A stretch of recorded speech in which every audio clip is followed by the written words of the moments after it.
All right, we're back in the building. It's your boy D Friend. What's good? It's been a minute. It's your boy Been a B minute. Neil. Feel like it's been like 4 weeks or something like that. It's been a while, but we back in the building. Let me make sure everything look good, everything sound good. It's been a while, so let's just make sure everything's It's been a copacetic. while, babe. Let me make sure everything's copacetic. Hold on. Been a while. It's been a while, babe. Let me make sure everything's copacetic. All right. All right. Cool. So, anyways, let me turn this up. So that's what it is. You still got the shit on. What's on? Yeah, YouTube. Oh, all right. Anyways, back in the building. Flying low. So to you. He must be on Paris time now. I'm here, man. We in the building. Got a couple things to get into today. One and gun. Hold on. Where we at? Honestly, gun we will receive a Grammy. It's crazy. We'll talk about that. So it's been a while. How you been, Bryce?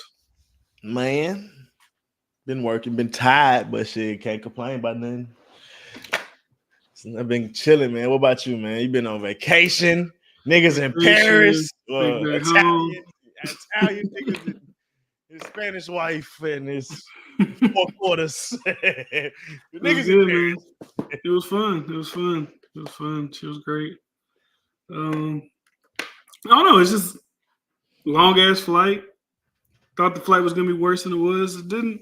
I don't know. It's like when you think about that 9-hour flight, like, oh, this is gonna take forever. But it didn't feel like it really took that long. So it was overall it was pretty good. I had a good time. Hours? Yeah, well, it was 10 hours coming back.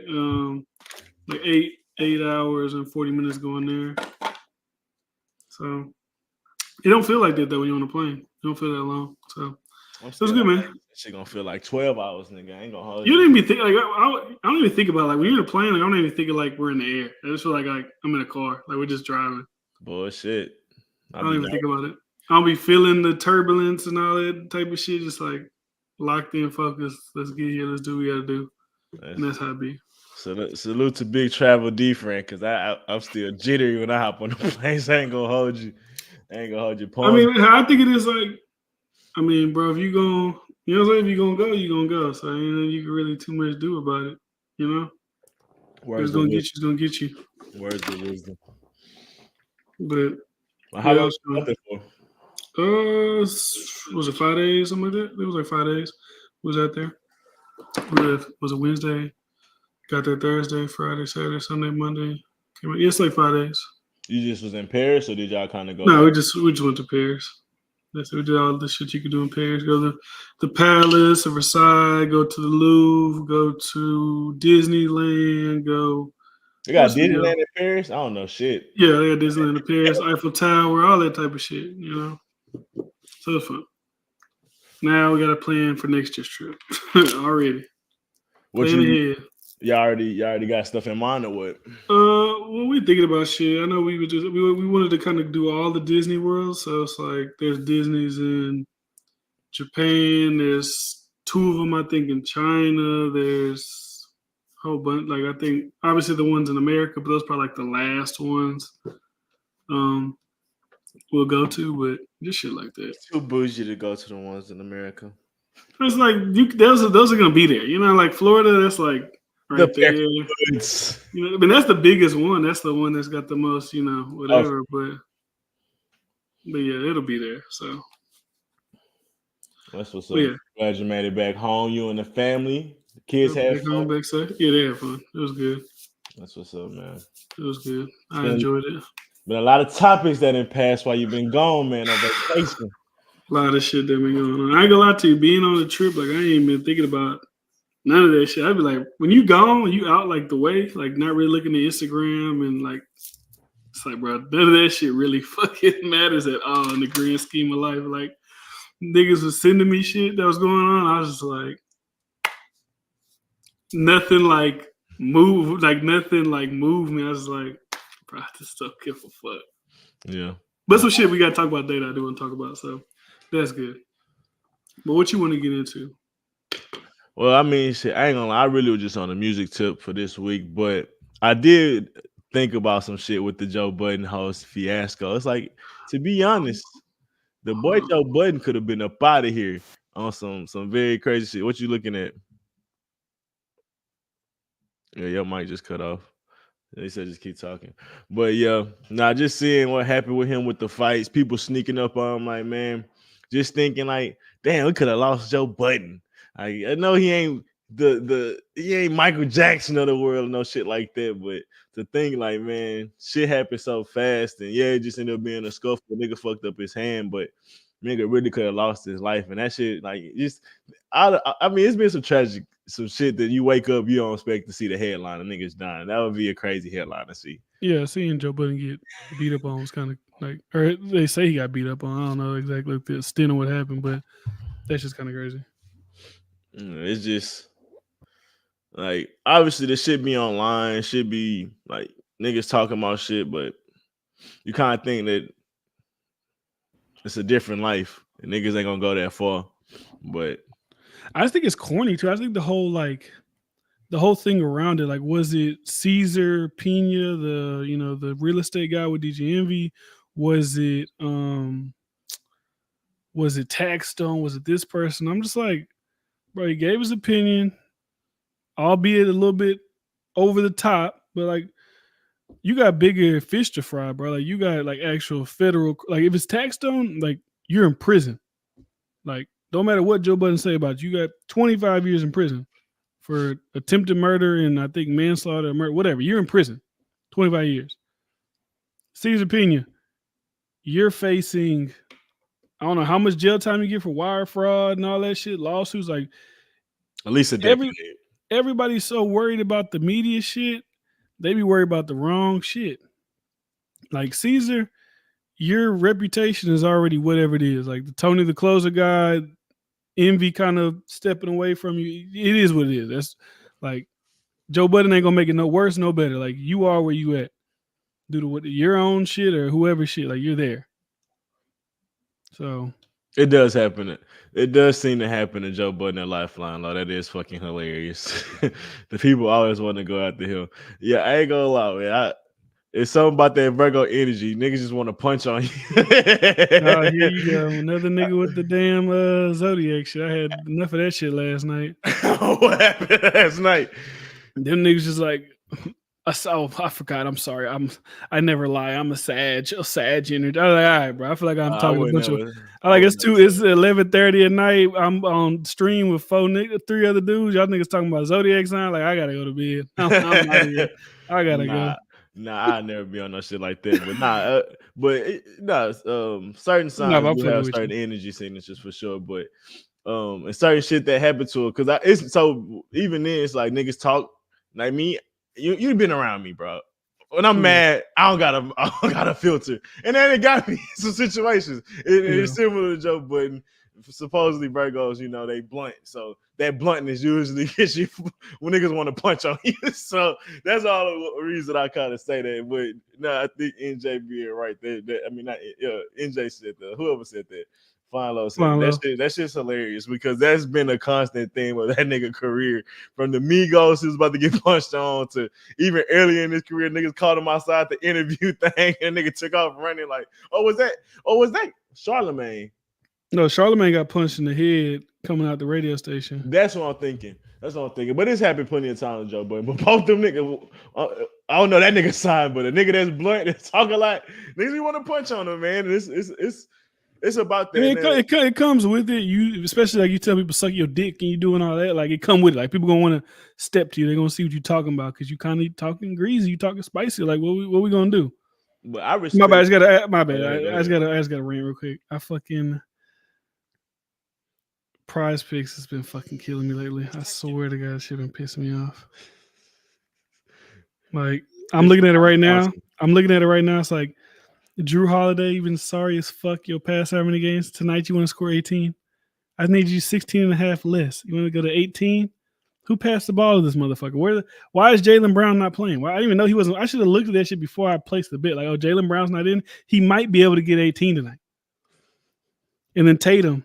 I mean, it bumps it, but still, like, how do these odds people know it? It's like it's too fucking close. Like, how do they know he's going to hit 14 exactly? It's too. I don't know. I still want some money, so it's not like all bad. But man, that shit been. I was watching the video, man. Shit be rigged, man. It was a dude back in the day.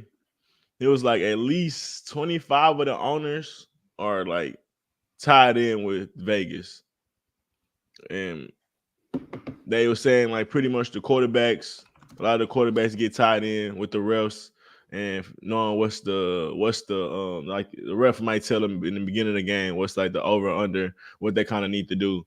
So they kind of have like a little summary of what to do. They ain't gotta like with point shaving. That's what they call it, point shaving. Like you ain't gotta play like shit. You just gotta miss a couple throws that matter, and that's all it really take in a big game. And it don't even gotta look crazy.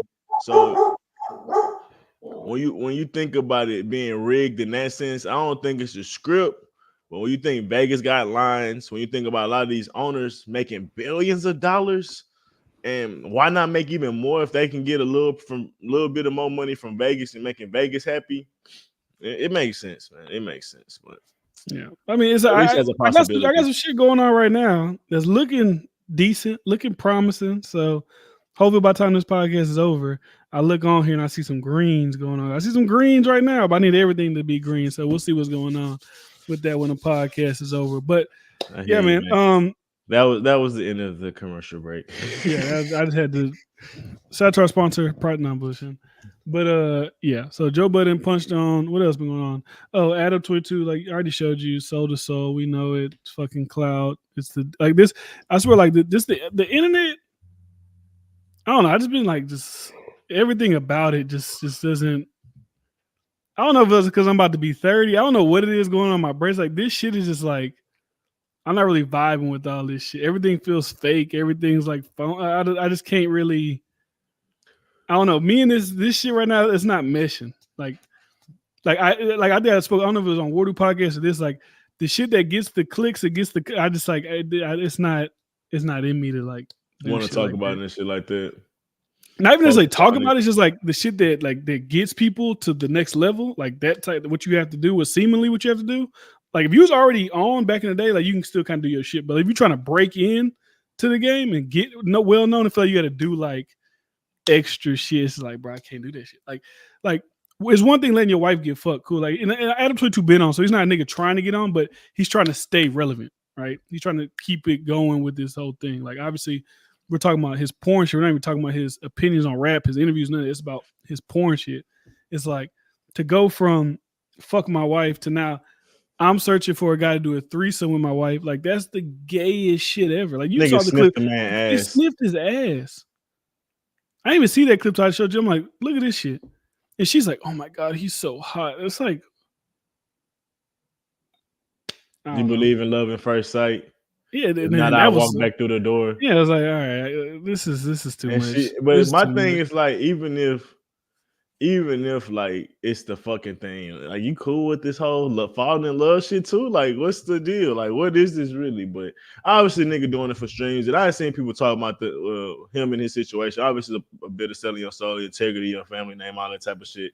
Your kids' legacy. See, this is like this is selling your soul to me. Like this is like we're seeing it HD 4K, whatever you call it. This is selling your soul in real time right now. You can say selling your soul plus humiliation ritual plus family was tied to Bill Clinton plus I don't know what y'all want to say. That's how I see.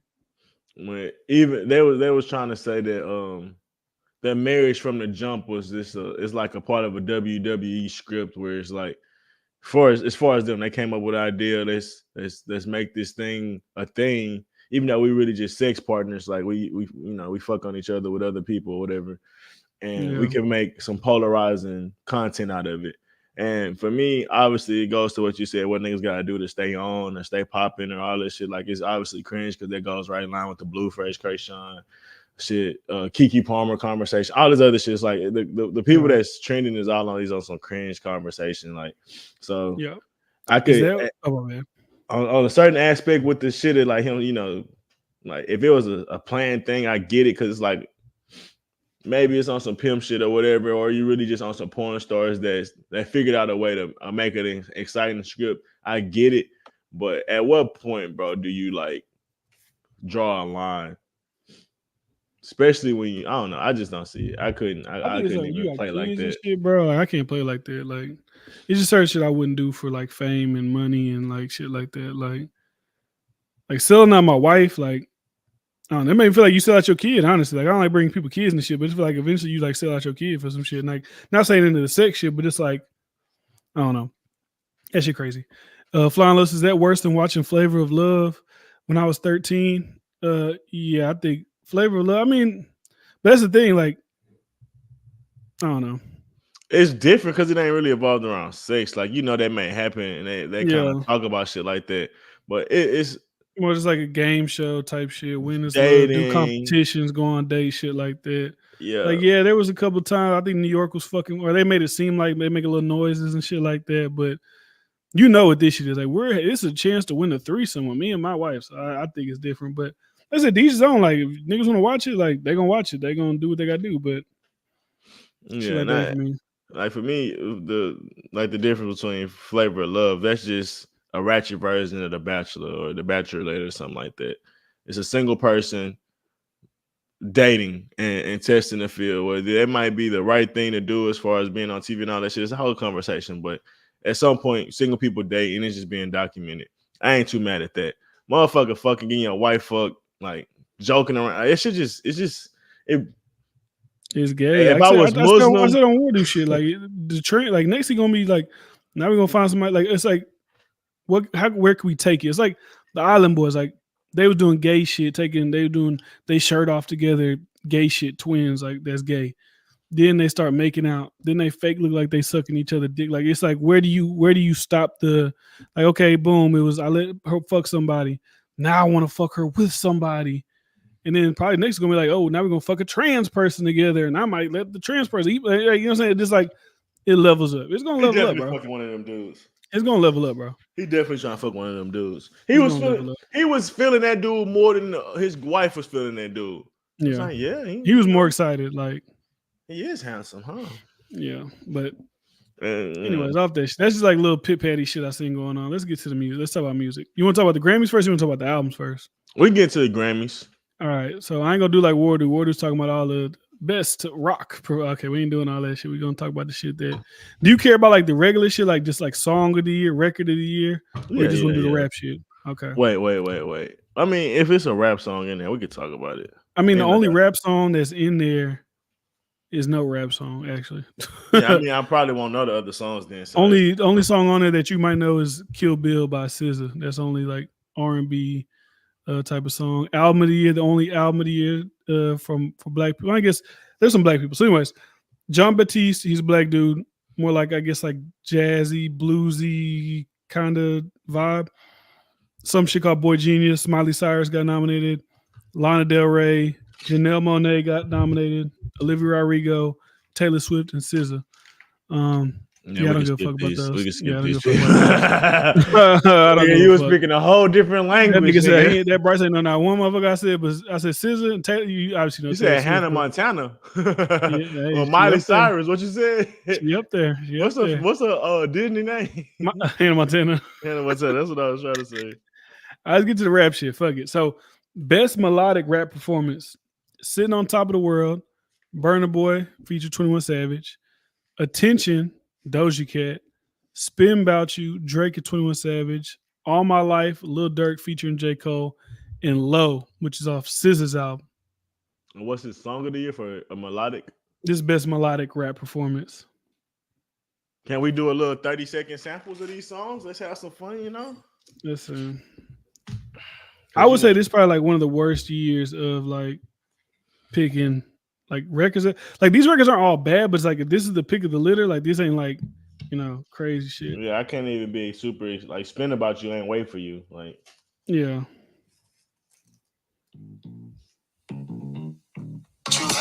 This sitting on top of the world. Yeah. So that's that. You know All My Life, right? Everybody knows All My Life. Yeah. This is Doja Cat shit right here. You won't fuck me. I'm sad that you really thought your ass was above me. You're lucky, because I just paid your bill with a reply. Was that a hit? I think that was like one of the bigger records off her album. Like, she got Paint the Town Red. She got that demon shit that I was doing. But I guess maybe they try and get some singy. They try and get some singy shit on there, I guess. But you would think it at least be a hit though. That sound like a B-side. Like that yeah, didn't and sound this like one for SZA.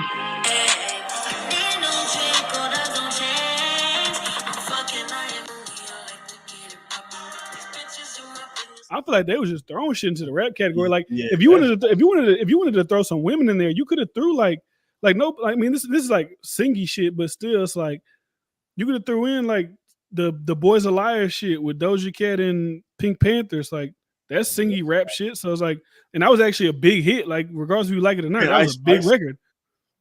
You said what? Ain't Ice Spice on that song too? Yeah, that's what I'm saying. Because she was rapping and the other girl was singing. If you want to throw those two into it, like that was a bigger record than Sitting on Top of the World and like really all these songs on here, except for maybe like All My Life. But I don't know. I don't know what the Grammys are trying to do. Like I don't know. Maybe they're thinking like, okay, we're not going to give SZA. I don't think they're going to give SZA this either. But like we've nominated SZA in so many categories. Let's just throw her in here as well. I don't get why SZA's there. I don't even get why Doja Cat's even there. really melodic like that? I guess he does have. Yeah, he did. They got the little singing shit. It's like a love street, love street record. But I don't know. It's like if I had to guess who's gonna win, I think Dirk and J. Cole are probably gonna win. But I mean, I would say "Spin About You" just because it's Drake and 21, and Grammys is big on like giving out to names. But I could easily see it's 1 and 2, and there's no real argument. Like I can't like because to me, All My Life was a moment, but it didn't last a long time. So that's why it's like "Spin About You" like actually had quality playing time because people kind of fuck with it. Like I don't know. All My Life was in the top 10 for a long time this year. Oh, well, salute to it then. I didn't know that. Yeah, it was like it was in the top 10 for a minute. So, and I think they like J. Cole, like the Grammys, like they know that J. Cole ain't got as many Grammys, so they'll probably try to push more to him. Hopefully, when he drops his album next year, they'll probably give him all the awards, the next Grammys. So, I think they'll win that one. But like overall, it's average. Like I can't really get with the melodic shit, so I'm not really trying to throw records in there. So we can just get to the rap like performances because that'd be easier, wide variety of shit. So. Best rap performance, we got Baby Keem featuring Kendrick with the Hillbillies. We got Black Thought with Love Letter. Coi Leray with Players. Drake at 21 with Rich Flex. And then Killer Mike featuring Best Rap Performance. Okay. And then we got Killer Mike featuring Andre 3000, Future, and Aaron Allen Kane with Scientists and Engineers, which I listened to that again today, and that was a good record. I had a Asian sushi chef talking about that shit at work. That shit hilarious. I ain't heard it though. No, that was good. When you told me all them names, I was like, oh shit, I remember somebody talking about that. But yeah, I mean shit. Coi Leray obviously not gonna win. Who else you name? Kendrick and Baby Keem. They probably give it to them niggas for the Hillbillies. I ain't gonna lie. Which one is that? What's how the cadence? I can't really even. This is like the weed. Oh yeah. I was gonna fuck up. I was gonna. I don't buy much like that. That one. They had to figure out a way to nominate Kendrick somehow. I could see that being a performance thing too, because honestly, I think that was a music video or something. Didn't he kiss him like in that music video, or that was a different song? I don't know if they kissed each other. He kissed him on the cheek. Baby King kissed him on the cheek or something like that. But I don't remember that. But even just they whole rollout of Baby Keem, it was a lot of spectacle and performance around it. So that song kind of being lumped into the performance based, I'm not mad at that because that was a part of that whole brand from even them being on stage together and stuff like that. It was a lot of performance stuff going on. And niggas could say, they making festival music or whatever. So I can see that. Yeah, once again, overall, it's like, but not high, yeah. Once you look at this shit, like this shit's very like mediocre. Like Rich Flex is cool with Drake, but I don't know. It's like It's like I don't say it's bottom. I mean, it is bottom tier like Drake shit, but like it's not. I wouldn't say that was a hit of the year. Yeah, that's what I'm saying. Like almost of the year. Like I'm trying to think of it's hard to put records in because there's so many records that couldn't be there. Like actually, no, I could put Sprinter in there. I don't know if you ever heard Sprinter, but that's Central C Dave. That's niggas from UK. Obviously, Gunna, Fuck You Mean. He didn't get nominated for no Grammys. And you could arguably say Fuck You Mean. He wasn't on this cycle though, right? Yeah, because they got Travis Scott in here, and Travis Scott dropped his album after Gunna dropped his album. So that's crazy. He didn't get nominated for nothing. And arguably that Fuck You Mean was one of the biggest rap songs of the entire year. But YSL made that call. Yeah, who the fuck is Young Thug? Has he ever even been fucking nominated for a Grammy? Like, That's Like crazy, fuck bro. him. For That's him crazy not to me. for him not to get a Grammy is crazy. Yeah. So what are we looking at? Magic 3 should be get nominated. Oh, yeah, talking about some Nas shit. But anyways, best rap song, right? So we got Attention, which is the Doja Cat shit I just played, which is like a Doja Cat B-side, which, like I said, if you're gonna nominate Doja Cat, you might as well do like Paint the Town Red or like Demons. Like those are better records than that. But then you got Nicki Minaj featuring Ice Spice, Barbie World from the Barbie movie, Uzi with Just That's so Wanna trash. Rock, Drake at 21 with Rich Flex, and That's trash then as Killer well. Mike, Andre 3000 again, Future for Scientists and Engineers. Uh, I mean, why the fuck would you throw Uzi in there? Just Wanna Rock was a big record, man. That disrespect rap, bro. Fuck the Grammys. They just throwing I anything think at out of all time, this got to be the worst like lineup. Like I think when we talk about like, oh, this year's been trash, I feel like this kind of like signifies. Now, obviously, there's some records that could have been put in here. Like I said, It's a Gunna, lot more shit that could have been Gunna put could have been put in in here. I'm rocking with the Central C Dave shit. I don't know if you heard Sprinters, but I'm rocking with Sprinters. That was a big there. record. None of the J. Cole features, none of the fucking like it's some shit that was out there this year, bro. That I like when I say album wise shit was kind of disappointing, but it was good songs out here this year, bro. Like to have that week of a list for rap, like God did not on that shit, or that was the year before last. That was the year before. They got nominated Okay. last year. Yeah, they got I'm nominated just last year. like, all right, come on. I'm trying to start thinking back, like it gotta be something better But I mean, than if you some look, fucking if you look at the top, B-side. if you look at like the top songs of the year, like you got "Fuck You Mean," "All My Life," "Princess Diana," "Barbie World," "Paint the Town Red," "Put It on the Floor." Like I ain't gonna lie, I wouldn't be mad But are if them they. like the top? I wouldn't be mad if they put the Lotto and Cardi B "Put It on the Floor" shit. Like I think That's what Cardi I'm had a good saying. verse. Busting out the That was a bag, like yeah, that was a moment. Like what the fuck that's I at? wouldn't be mad, like especially over the Doja Cat. Like I'll take out the Doja Cat shit and put that in there, but I don't work for the Dead Grammys. ass. Shout out to Wardo, but I ain't even the biggest Lotto fan, but that song's clearing that. The same with Cardi B and Gorilla. Didn't they drop a remix and that came out or something like this year? That's what I'm saying. That's the "Put It on the Floor" shit with Cardi Yeah. B and Lotto. Like, come on, bro. Oh, but that's not the wait, no. I'm talking about Cardi B and Gorilla. They ain't had Oh nothing. no, that was Tomorrow 2 came out. Maybe it could have because Her Loss came out. Maybe I don't know. I don't know when that came out exactly, but maybe it could have made the cut. Because if that's the case, that could have been there. Because I don't know. I don't know what came out first, Just Wanna Rock or that one, but that's something that could have been in here. Even like shit, Young Nudie, Peaches and Eggplants. Like I was shitting on old boy, what's his name, Trill, but that record kind of came through and became a big deal. But you know, I don't run the Grammys Grammys. the selections this year. I don't run the Grammys. I can't, I see can't hold how it's going. this. So all right, let's get to the album. So the best rap album is Drake 21 with Her Loss, Killer Mike, Michael, Metro Boomin, Heroes and Villains, Nas, King Disease 3, Travis Scott, Utopia. I mean, I just think that's a shout out to Killer Mike. I didn't listen to it, but I think that's just a Drake and 21 moment. I don't see how the Grammys don't give him that one. I ain't gonna lie, but I could be Drake at crazy. 21. I could be crazy on that one, but I could easily.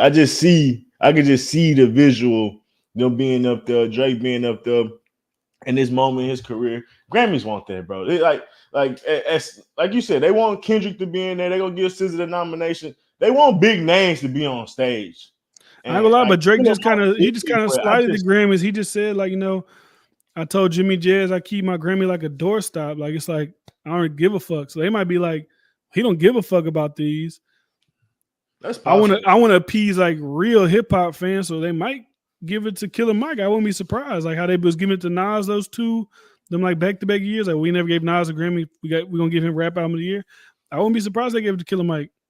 Like I said, I could see Killer Mike easily winning it, even though I didn't listen to it because obviously they nominated Killer Mike being the type of dude he is.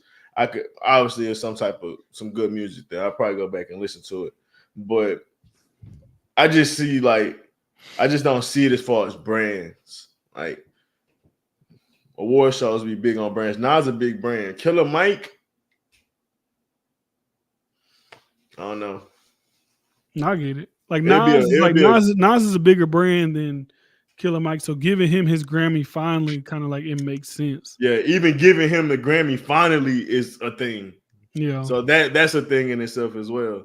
So yeah, Killer Mike, I salute to the music. It's not even about the music. I don't really think the award's never about the music, because if that's the case, Macklemore was the greatest rapper in one of the greatest years of hip hop, and I would never stand for that. So yeah, I just think it's more about politics. And for me, I like outside of the beef and shit, then that could obviously, people being they feelings, people are human, that could easily change some shit.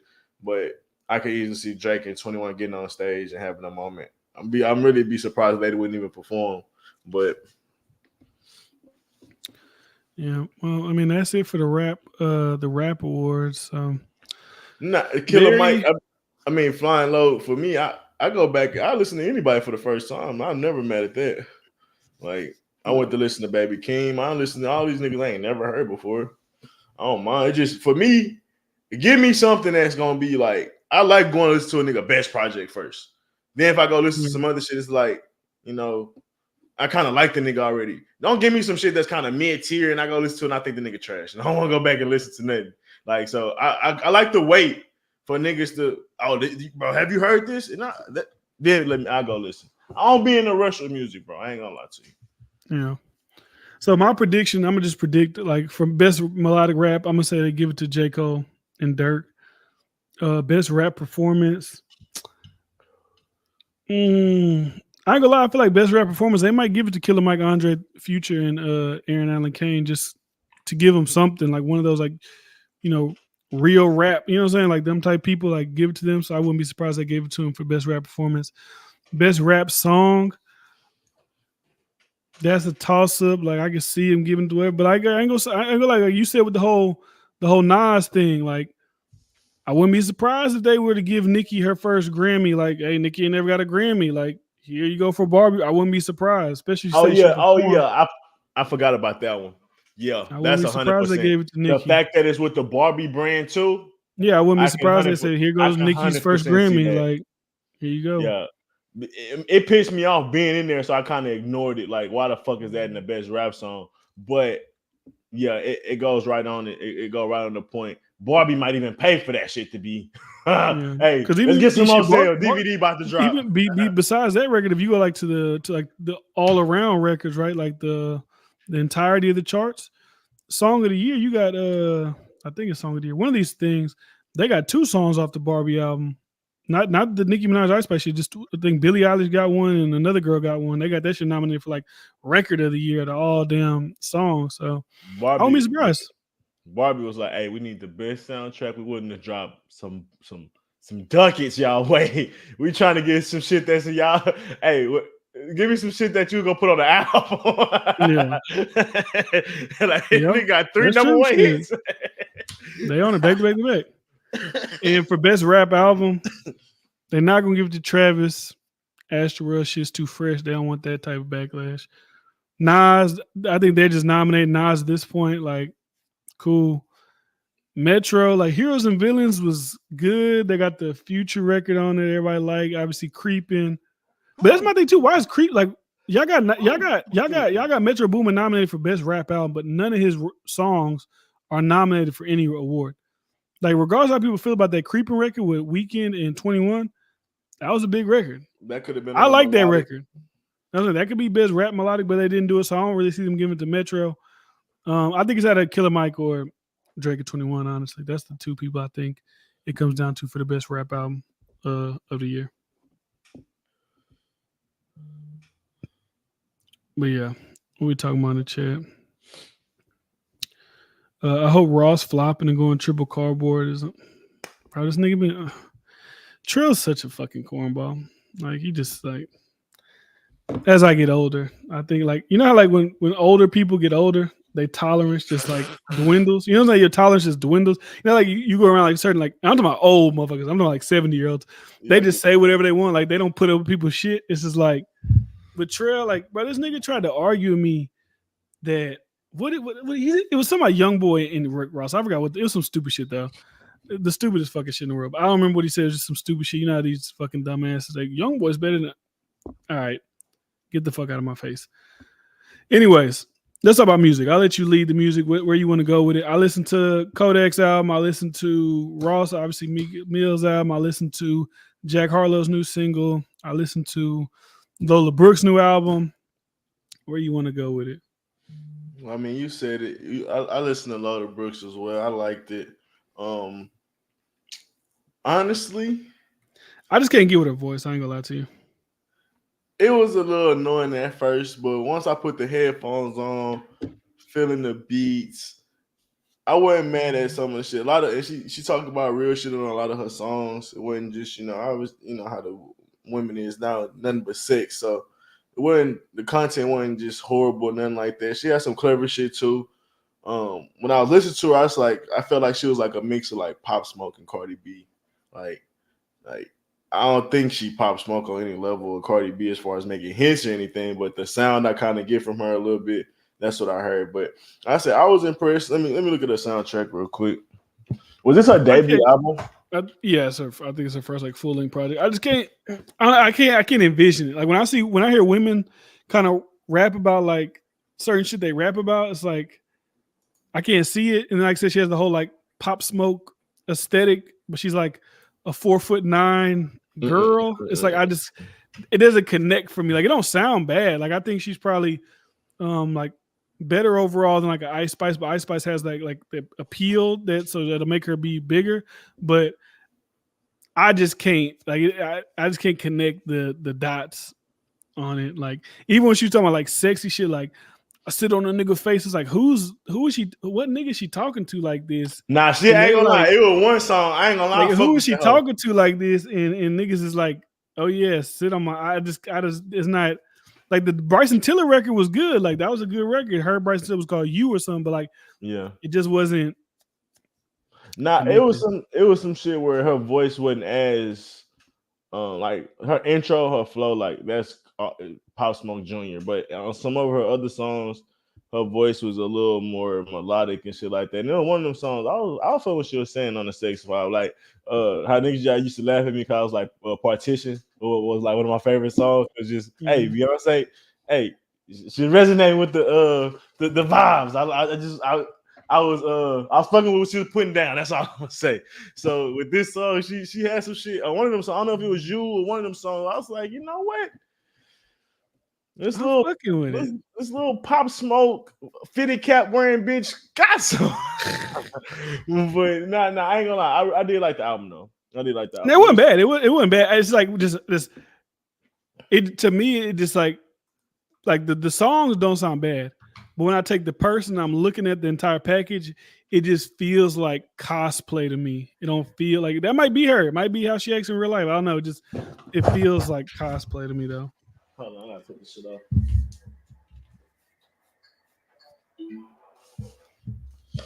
But nah, but I said it wasn't bad. It wasn't like this horrible. It wasn't like this horrible. Like, oh my god, I think this album is mid. It's trash. It's this. That's like it's cool.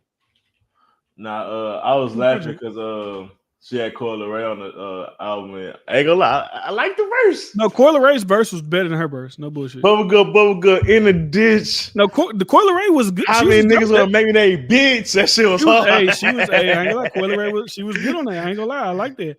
I liked how she sounded. Coi Leray was doing her thing. Let's see. Nigga said drop link on board. I wish her last album had more of that. What's the lyric shit that you find the lyrics? Genius? Rap Genius shit.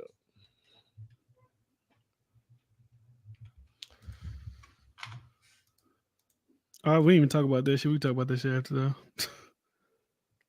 Thoughts on academics and Saucy Santana. I forgot about that shit. That shit funny. No, that shit was crazy. Had a nigga crying.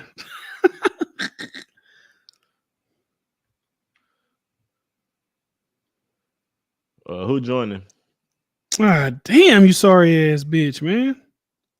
See, this that shit I be talking about, bro. It's like niggas hit all green, and then you got one sorry ass nigga couldn't hit a 3 or something. God damn. LeBron went crazy though. I ain't gonna lie. You say, yeah, we on Demon Time. We the new rebel. She was on that. I ain't gonna lie. She had said a couple of shit. I was like, I ain't gonna lie, that's a quote. That's a quotable. That's a quotable. Flying little niggas impressed by refuge. See, like, yeah, we're not even. It's not even just like. I don't know. I'm not arguing. I don't give a fuck about shit like that anymore. Bro, I just don't get all this shit we be used to. Like, I just do not give a fuck about none of that shit no more. I'm not arguing with niggas about what I like, what I'm listening. I don't give a fuck, nigga. Fuck you. Fuck Tech Nine. That nigga trash. Nobody gives a fuck about Tech Nine. That's it. That's done. Anyways, where we at? Who we at? We went to Lola Brooks. Where we at now? Oh man, I mean, I thought that was a good album. I probably would give it like a 7, especially for like a debut album. Yeah. Maybe like a 6.5. I had no expectations for it. I didn't think it was, I didn't know what to think. I just seen you reacted to it. I just seen like, I think you did like Lola Brooks. You did a bunch of, I don't know, your title was like Lola Brooks, this person, Kodak, whatever. Like, okay, he listened to Lola Brooks. Let me go listen to this shit. I listened to it today while I was riding around. I was like, it's not bad, man. Salute to Lola. Salute to Lola. Yeah, man. Well, it was a lot of good music out there. Look at this shit. You said your guest flying low is on an Android. Oh, Lord. Which has a bug that causes echo. Google is working to fix it. Low budget ass nigga. They send me an alert when this nigga get on the stage. They say Android nigga on the stage. Watch for the bug. This will most definitely fuck with your quality of stream. But yeah. Who else we got? Well, let me give a shot, quick salute to my nigga Rex Life Raj. You should have listened to it, nigga.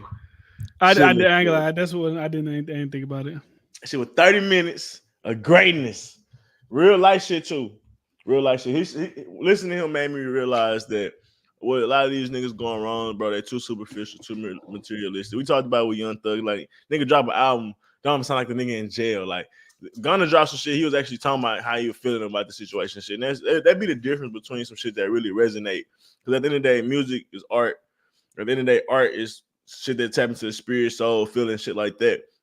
A lot of these niggas lost that kind of touch, bro. Like you gotta actually make niggas feel shit, bro. And the realest shit that niggas feel, bro, is real life, bro. And a lot of niggas getting away from that shit. It feel like, but hey, go listen to the album. That's why I like Kodak shit, because Kodak was talking about real life shit, like going through shit, and I was like, maybe that's why he on the dope, because he got so much shit going on. That's why he on them drugs. Like he's seeming to be like he on them drugs because he's going through a whole bunch of shit. So you fuck with the Kodak album, huh? Yeah, it was good. It was good. I don't think there's no hits on there and shit like that. But yo, what label is Kodak on? I don't even know. Probably it's still in Atlantic. Probably. He signed somewhere else. That nigga rollout was trash. I didn't know he dropped. I don't think the nigga give a fuck about shit like that. He just be like, "Fucking, I'm dropping." Yeah, he be on that young boy shit kind of. Flying Low said, "Nigga, lucky I was about to give him the smoke." Flying Low, we learn more shit about you every day, buddy. You like Tech Nine nigga that got an Android. I like the profile for you is just building. Like the image I'm getting in my mind is just building. What type of Android do you got? That's the next question. You're a 45-year-old white guy. What type of Android phone do you have? That's what's building up in my brain right now. But anyway, nigga got a wallet chain. nigga working corporate looking. But yeah. All right, let's get to who you said Rex Life Raj. Kodak shit was. I ain't really got too much shit to say about Kodak. So I only listened to it one time. It's a Kodak project. Like I don't think there's no hits on there. I don't think it's nothing that's gonna last like forever. But like I said, the first couple of records I listened to when he was talking about what he was going on in life and friends and family and emotion and shit like that, I thought it was good. Salute to Kodak. But let's get to Ross. Let's get to Meek. That's what niggas want to talk about. Niggas get ready to shit on Ross. And did y'all go over the awards already? Yeah, we did that shit already. Okay. Yeah, we off that. What'd you think, Bryce? Meek Ross collab project. What'd you think? 2-pack of ass. I thought it was good.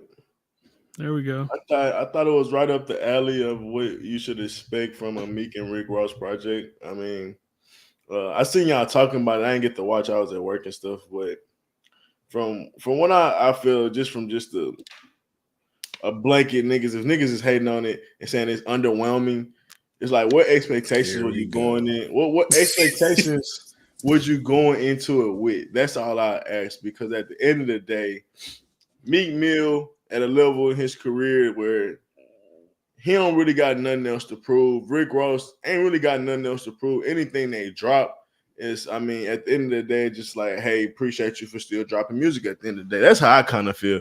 Like, if they drop some great shit, cool. If they drop some good shit, cool.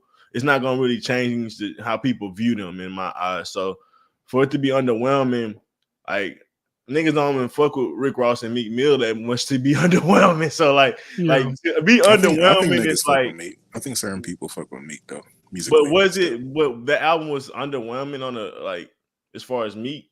I mean, No. if you look at As the far as the rollout, beat, they made it seem like no. it was gonna be something like a little cohesive, like it was gonna be like a big deal because it was like their first real collaborative project together. What made you think it was gonna be cohesive? What made you think it was just gonna be Ross and Meek on luxury beats talking about expensive shit and street shit? Like, what you thought they was gonna be talking about? Oh, if that's the case, it didn't really seem like an album. It seemed like a mixtape, which would be underwhelming. Nah, I mean, I don't feel that at all. It had some really good songs. If it's just street shit and shooting niggas up and shit, like the typical shit they usually talk about, I mean, like you look at the rollout, it didn't really. They made it seem like it was gonna be something big, like a big deal. Like it didn't really come across as that. That's all I Not think. really. I think you were I think you were reading to it. Like, what you would think that they would even be angling for it to be? Like, they were like, give me specifics. So, like, okay, you're saying is you have this perspective. What were they saying that made you think it was going to be something grandiose or whatever? What made you think that? What they say? Well, like they're obviously not like a Jay-Z or Kanye. Like they're not gonna make a Watch the Throne, obviously. But the way the rollout kind of appeared, they made it seem like Meek Mill was doing their freestyles. Like they were, like the whole rollout was like a month long, damn near. So they made it seem like it was gonna be like a project worth listening to for real. I didn't really get that vibe. A project. I tried to go into it very objective. I didn't really have any expectations really, but the music wasn't really, it was cool for what it is, but it's not going to be like anything memorable this year. And honestly, I'm waiting on Lil Wayne's project way more now, more than ever. But I feel like that's going to be the same thing. You need to say the same shit.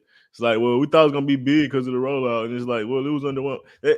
To me, that's when you start getting into like feelings and like expectations, like I said, because at the end of the day, like you said, you feel like it was gonna be a big thing. It's like for Rick Ross and Meek fans, it is. Yeah, Rick Ross is giving the luxury raps. That's all I'm asking for, especially like 10, 20, 15 years into the. How long he been rapping? Since like 2006? Pretty much. Damn near 20 years. Like when he talking about, and it ain't like they're not talking about shit going on in their life. Like that nigga was talking about having a house on Star Island, $35 million this, money. Like that's their lifestyle. Like I don't know what niggas want them to talk about. Like that's what it is. Meek Mill. A nigga say he talked to Tom Brady. Nigga, he say talk to Tom Brady about the. You see how Bryce caught that part. Water. That's how I know Water ain't listen. Because I brought that up yesterday. Water. No, I didn't say that. And I've listened. He didn't say that. So you just Bryce bringing it up. Let me know Bryce actually listened to the album.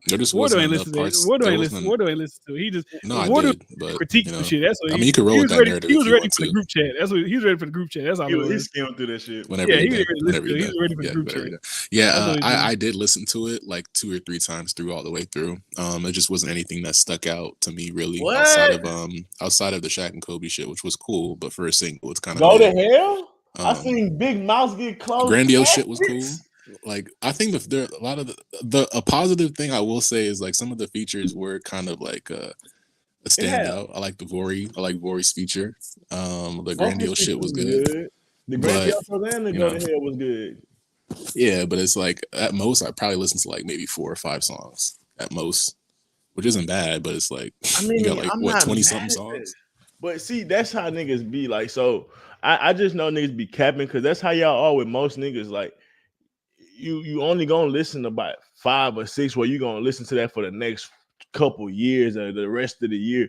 No one's listening unless that's your favorite rapper and they dropped a good project. You're not about to listen to the whole album for the whole year, like straight through. That's just not what people do. And what you think is good is subjective. I don't think it was. But that's what I'm saying. If you say it's only 4 or 5 songs, to me, that's a decent project. Like, I'm being nice. I'm not gonna go to it like every single day, but those would be the ones that if they came on, I wouldn't mind. That's what I'm saying, and that's cool when you talk about adding to your playlist throughout the year. Because when you talk about the other songs on there, they're not skippables, they're not trash, they're not ass. It's other good songs on there. So, to me, like you're gonna have songs that you really like and you take away with that. Like I said, you're gonna listen to for the next 3 months, 6 years. I mean, 6 months, however many seasons. Definitely not 6 years, man. Yeah, that's it's. I mean, I listened to some songs for 6 years at this point in my life, but they some hits. I wouldn't say it was nothing like that on these projects for sure, but every project ain't gotta have that though. Like we gotta get over that shit, bro. Every project ain't gonna be the greatest project in the world, bro. Like I know we do come from a good era of music, and a lot of shit was just not missing. Like, but even then, like it was some other niggas out there that was pretty good niggas. Like I like Rich Homie Quan, like. Nigga had some shit where obviously the whole album ain't a fucking, but he got some shit, bro, that I still probably go back and listen to. What's the nigga I'm thinking about? What's this other nigga? What's this nigga? He look like Ace. I forgot this nigga name. Fuck. He performed at PV recently, I feel like, or maybe I'm smoking, but it's just certain niggas that, bro, they had good careers and they had shit that lasted, but them niggas ain't never had no whole projects that was great. Them niggas ain't had no run that's competing with other niggas, but that like they ain't contribute at all. Like it's crazy. And I view the same way with albums. Like every album ain't gonna be a or a B, but like it's certain context. Like bro, Meek Mill and Rick Ross, that's really for the fans, bro. Like and niggas that like that style of rap more than anything, and it was never really gonna be anything other than that. To be honest, like. If a hit come out of it, a hit come out of it, but I wasn't expecting that by any means. Same with the 2 Chainz and Lil Wayne. I ain't expecting a hit to come out this shit, but I am expecting some songs. I'm expecting better rapping songs on there than the Rick Ross shit for sure. It's good rapping shit on Wayne this and 2 album. Chainz, and I think they have more synergy together on songs than Rick Ross and Meek Mill do, honestly. Like they have their similarities, they have their differences, but I think Wayne and 2 Chainz chemistry on songs is a little bit better than Meek and Rick Ross. I really just think, me personally, Rick Ross, you gotta take the kitty pass off. Like the Meek Mill, these niggas ain't, your average rapper. Like Lil Wayne, he fun and that's a GOAT. 2 Chainz, he gonna make fun music to a degree. So I feel like you can say that. But when you go to Rick Ross, I guess to some people, it may not be as appealing, like his style of rap, especially in this day and age. He ain't making too much of them upbeat shits like when he was on that Black Bar Mitzvah shit or whatever. I forget whatever album that was when he was doing the remixes, the other nigga shit. Like he ain't really got to like Johns and shit like that right now going on in this era. So I could get how this era nigga, like he ain't that cool, but it's like if niggas can appreciate Jay-Z and this nigga ranting and going on songs, I don't see how nigga can't do it with Ross when he on that same kind of. We're not comparing Jay to Rick Ross in any sense. I mean, I am when we talk about like I'm more talking about like style of rap. Every Jay-Z verse ain't the most energetic verse. Every Jay-Z verse ain't the most melodic. I think Jay-Z got that. more punchlines though. When he does rap, he got more punchlines than Ross. Ross kind of just flex raps. He doesn't really have bars for real. Like it has bars within his raps, but it's not like metaphors, like punchlines, like Jay-Z. I don't see how a nigga could be that successful when you say that shit about him.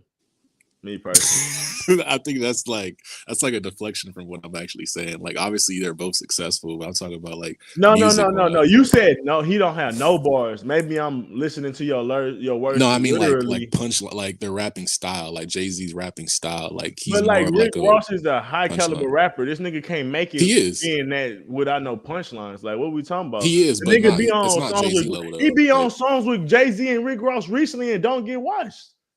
He be on songs with Drake and don't get watched. That's what I'm like confused on.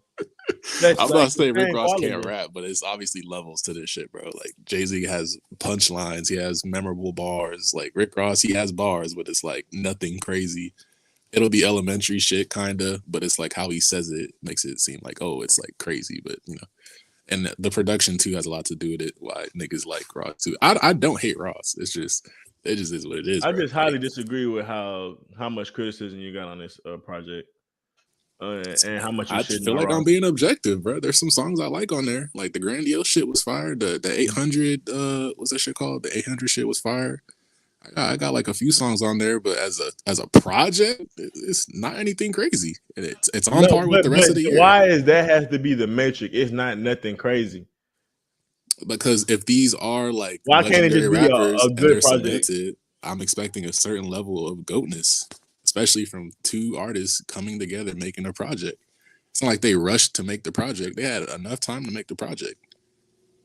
It was just the music. The music was just underwhelming to me. There's a couple songs on there, but as a project, I think it's kind of mid. I just I don't think Water gonna like any project that come out ever. I do actually, which is a big misconception you have. I've been said I like Killer Mike shit. I love Killer Mike shit. Actually, it's probably my favorite right now.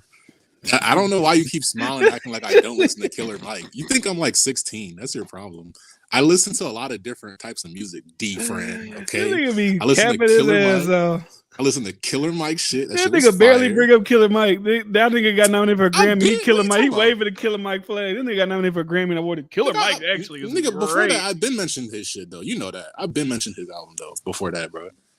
You can't even say that. Obviously, Gunna shit. I can't wait till the Apple Music shit. That's what tells off. When the Apple Music list drop, that tell all. We didn't gotta say nothing. All right, that's fine.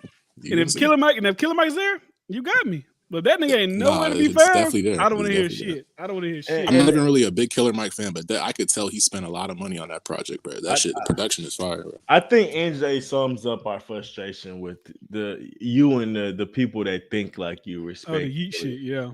Like you, the people you like. I like Killer Mike and Yeet. Like, where's the? I mean, but you like. I'm pretty diverse in what I like. You like, but no, it's not about the diversity. It's about what you hype up. You have certain tastes that's not of the greatest quality. Some would say subjective, right? I agree with that. Yeah.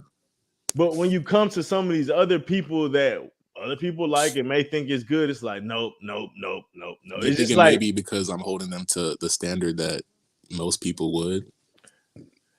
So you seem like you doing that, like, and not going into projects with. So do you hold Yeet to like a trash standard, like just like a little kid, like he's not really that good, but it's a vibe music. I'm never mentioning Yeet and Rick Ross in the same sentence. No, never. Like, come on now. But there's certain settings where I would definitely listen to Yeet.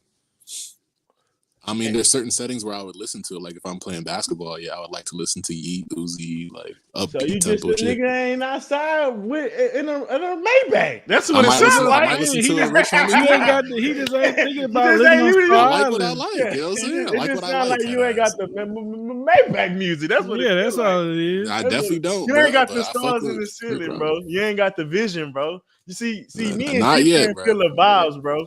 We feel the vibes, bro. I see the lifestyle in the future. You know what I'm saying? I feel it. You know what I'm saying? That's why. Oh, that's great. I love that for y'all. I love that for y'all.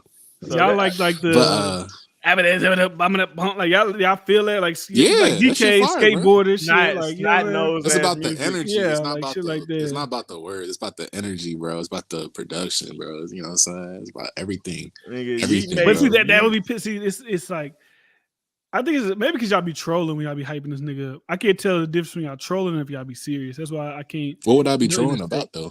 Like you really think he a goat? No, obviously not. No. Okay. But even the fact that you like him to me is bothersome.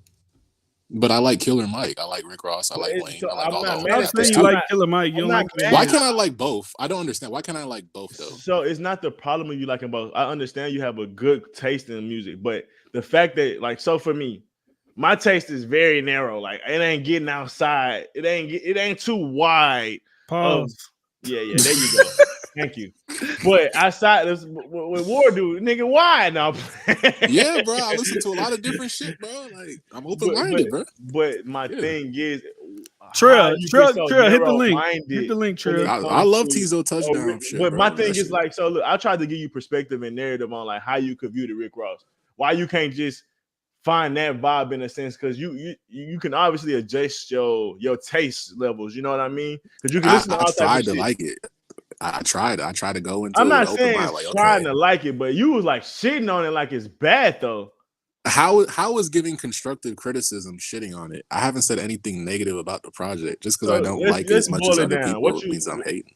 Let's boil it down. What would you rate this album? I mean, it's not anything crazy. It's like a 6 out of 10. but it's not bad. It's not terrible. Like it's not. It's Rick Ross and Meek. Like it's not terrible, but it's not anything crazy. And what either. were you expecting it to be?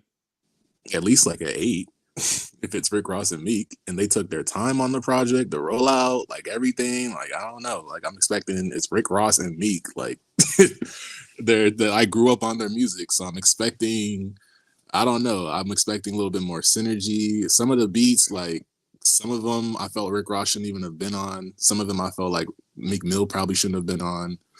And it's just certain songs that weren't it for me. But the songs that I like a lot though. I ain't gonna lie, if it was like 2013, 2014, they put some shit out, I might have had high expectations, but this is like this NBA shit. Like you see these niggas on teams together, it's like the them niggas would have been great in 2012, but like 2023, like they just I mean, that's a old good niggas now. analogy. That's a good analogy. It's like the Clippers supposed to be, you think they supposed to be the motherfucking, they might go 82-0, but like it's 2023, it ain't 2012. Like I don't know. I guess this ain't Paul George. This ain't Paul George on Indiana. This ain't Russell when he was by himself with the Thunder. This ain't Harden with the Rockets. This ain't Kawhi with the Spurs. It's whatever collection they great, but it's 2023.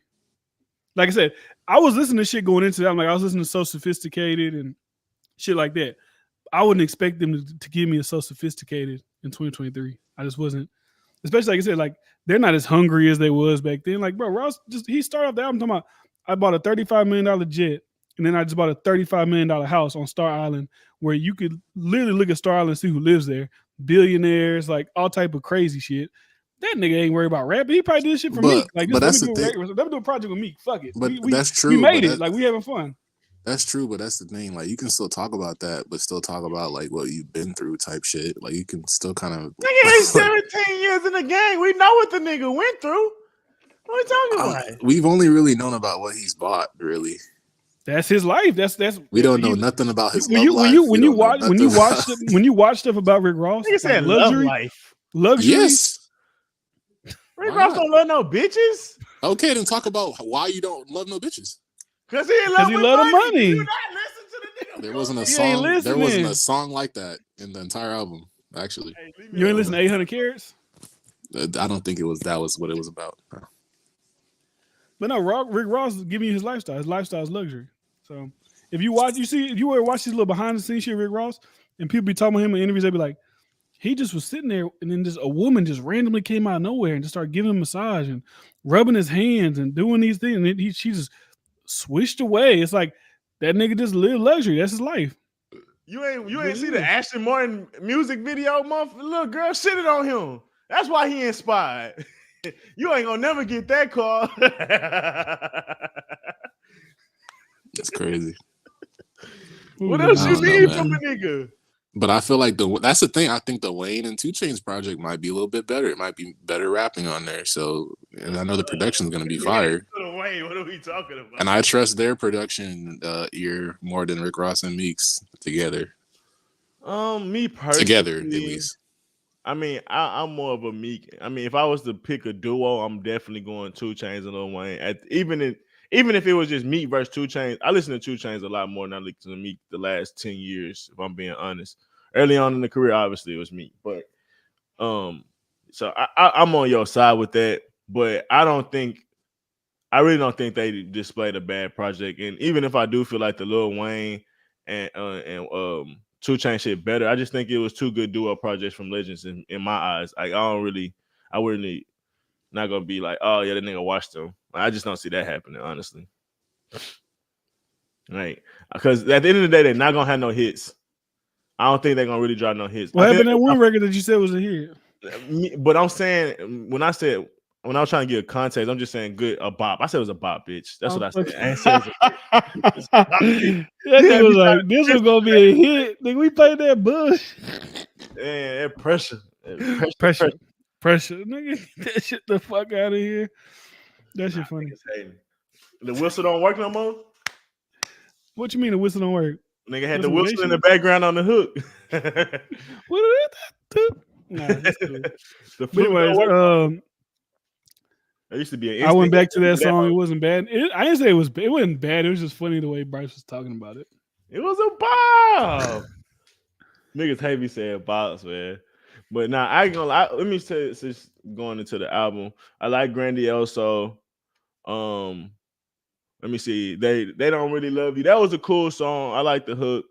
I see what you're saying with production shit, but to me, it's like they put some young dudes on it, and they was on the hook, they was on the beat, and wrote it well to me. If I'm being honest, like it was an up-paced song, but it was like almost it felt like it should have been some singy shit, and I like this shit. Like it was different to me. Like I that's why I don't know.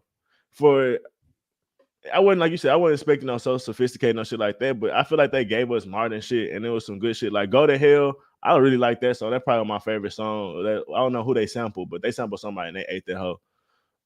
Dead Last. It ain't just fuck you, it's fuck everybody. That shit was hard with Void. That shit was hard. What do you like about what do you like about Killer Mike's album? I ain't listen to Killer Mike. Not to my order. Oh, me? I felt like it's one of the few albums that had an actual theme and actually followed the theme. It was about his life. I mean, it's pretty easy to tell though, but I felt like he followed the theme. It was a memorable 3 Stacks verse that I actually really liked. Nominated for a Grammy. Shout out to 3 Stacks. I like the Young Thug record, the run nigga run. I like that shit. I mean, the production, probably the best production on any album I've heard outside of Gunna's project. It's not that many skips for me. There's a few, but not that many. I'll give it a 9 out of 10. I love that album. Honestly, I'm not even really a big Killer Mike fan, but I love that album. I'm not gonna lie. When I say skips and Wardu say skips, I feel like we say different things. When I say skip, I mean like that shit's ass. Like trash. Well, yeah, that's subjective. Skip, it's just like it ain't his favorite song. I mean, that's always going to be subjective. What you think is a skip is going to be different. I think it's a skip. But I'm saying like, when I say skips, I just don't think it's a good song at all. Like us, because then there's a other version of skips where it might not be a song that's made for me, but I can still recognize it as a good song. I feel like you like that right now on some shit, but I could be wrong. I could be misreading you. Because it's like you said, it's levels to skips, but that's it. Yeah, I mean, it's. I could tell like whatever label was backing him. Definitely took their time putting money towards that project. Just promotion was great. A lot of the production was great. It might not be obviously for the younger crowd, obviously, but I feel like again when it like as far as albums that actually follow the theme, that had great production, great bars, great storytelling, just everything. When I think of a great album, I think Gunna shit, I think Killer Mike shit. And I like Tizo Touchdown shit too. I think those are my top 3 for this year. Beaumont, nigga from Beaumont, apparently. Niggas I play with on Call of Duty went to school with that nigga. Tizo Touchdown? Yeah, he went to PV and stuff too. That's the dude that was on Drake album, right? Yeah. Some niggas sing that nigga song all day long. They're like, that shit, bro, that shit crazy. Nigga on a Drake song. Like they really. That would be crazy. Think about like that nigga was at PV with us, now nigga on a Drake record. Now he opening for Tyler the Creator on tour and shit like that. That'd be crazy. Yeah, but I respect it because me personally, I don't think none of the albums we listen to is better than the Rex Life Rod shit. Me personally, like the week of this week of what we listened to, the Chris Brown shit kind of sound good. I ain't gonna lie, but I ain't get to finish that. But and then some of the same reasons I feel like what Wardu's saying: production, cohesiveness, depth. Like Flying Low said, every song has substance and depth. With Rex Life, he was talking about both his parents dying, talking about just pushing through life being hard as fuck when you go through like it actually has some deep substance. So that's like I can't knock a nigga for saying, that nigga should have 8.6 or he like an album like this. So maybe what do listen to shit, But I listen to a lot of shit, Bryce. I'm being funny, bro. I'm really just being funny, but it's just like I said with the how you kind of judge shit, like the skip shit. It's like I don't feel like no song on this album was a skip as far as the Meek Mill Rick Ross shit. I really don't. You don't think any song was a skip? Maybe one, and it's not really a skip to me. It's just like it's not for me. But I could easily see that being played in a certain setting and people fucking with it. Like it wasn't a bad song. It just wasn't one of my favorites, and I don't think that's necessarily a skip. Like at max, maybe 1, maybe 2 out of 17 songs. But I don't really think it was not one bad song on that project.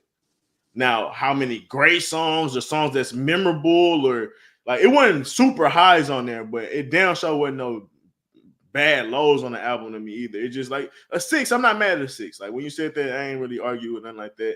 I probably get like a 6.5, maybe a 7 myself. So I'm not mad at that rating. It's just a 6 to me, not a bad album, especially considering, you know, where niggas may be at in their career and shit like that. So a 6 could have a lot of good substance. I ain't gonna lie. I think like my top 5 would probably be like Killer Mike shit, for instance, shit, Dirk shit. I said Cardi B album was a 6, and that bitch, what you say? You say all the time, bitch got 4 number one hits on there. That's what I said back in the day, and I really like that project, and I really like the project. Okay. But when you compare it, like, come on, bro, like I compare mine on the level of all music. I don't compare it. That's why I'm like, when I say a 6, I'm comparing that shit to Money Trees and Good Kid, Mad City. I'm comparing that shit to Take Care. I'm comparing it to everything. Oh, so then there's no way you could say this Rick Ross and Meek Mill shit had one skip. Then that's the case. But I'm saying I'm talking about where it ranks. A 6. A lot of 6 albums don't have a bunch of skips, and it's just a trash album. It ain't got no highlights that's a hits or like shit that's gonna be memorable. That's what 6s kind of fall in the range for me. It's like it's good music. It's good music, but it ain't nothing that's gonna maybe stand the test of time. That's where you start hitting them 6s. When you get in the 7s, you start getting towards the classic, pushing the classics. Obviously, I think it might be some 7 albums out there. Like for instance, like if we compare all albums, I think that 2 Chainz album might be a 7. With It's Your Birthday, whatever the shit on there. Like you're talking about based on true story. If you compare that shit to all albums, that may be a 7. And I think that bitch borderline classic for me. Like if I'm being honest. So I think when you get in the 7s, you start pushing that. But 6s, you kind of right outside there. That's why I'm not mad at a 6. But to say it's like niggas, it's a bunch of skips and you think it's a 6. When it's a bunch of skips, bro, that bitch got to be under a 5. It got to be under a 5 for me personally. That start being a 4 area type shit when you got a bunch of skips. That's why I gave the last Drake album a 6. Like I damn near wanted to give it a 4 because it wasn't. To me, it was a lot of skips on that bitch. I damn near gave it a 4. If I'm being honest, I'll give it a 5 because I like the first half of Calling for You, even though 21 Savage's part was unneeded. I'll give it a 5. So that, like to me, like that's how I kind of judge shit. So when I hear a 6, I ain't mad at the 6 because I rank shit all the time. So, but I said it just feel like you like the shit on Ross too much, honestly. That's what it really feels like. I give Rick Ross too much slack, honestly. Too much slack? Yeah. Explain. I think he only has one real classic project, in my opinion. Obviously, D-Fran's gonna, pop a blood vessel because I said that. But we've been into that argument. We know that. Yeah, we've already been there. Yeah, we already been there. But yeah, but outside of that, what a nigga got one classic. What's wrong? And with that? most of his niggas got one classic. That's and great. Most of his hit records are actually features. So that too. They may have features. He got some songs that have features. He's usually got a lot of hits feature. That's his songs. Some of his highest streamed songs are usually. And I mean, what they say about him? If he got big songs that he featured on, what they say about him? That ain't a slight. Big niggas that. But if we're putting him in the same tier as like a Future and a Drake and like all these great artists, like they have solo records that are. He got solo records bigger. Yeah, but they're not as big as his featured records. Aston Martin music is huge. His highest charting record is a Feature. So, I think his biggest nigga, somebody number one hit came through Katy Perry. D-Frank, can you look it up? Big hit. Like when we talk about going on Billboard, D-Frank, can you look it up? When you talk about, bro, come on, bro. When you talk about his actual discography, bro, he got shit that's his personal music, bro. That actually hustling. Like, come on, bro. Those are great songs too, but. I'm talking about his highest charting songs, his most streamed songs. About highest, certain niggas got number ones, and it wouldn't be number ones if they didn't join a pop singer. Who gives a fuck about certain shit like that?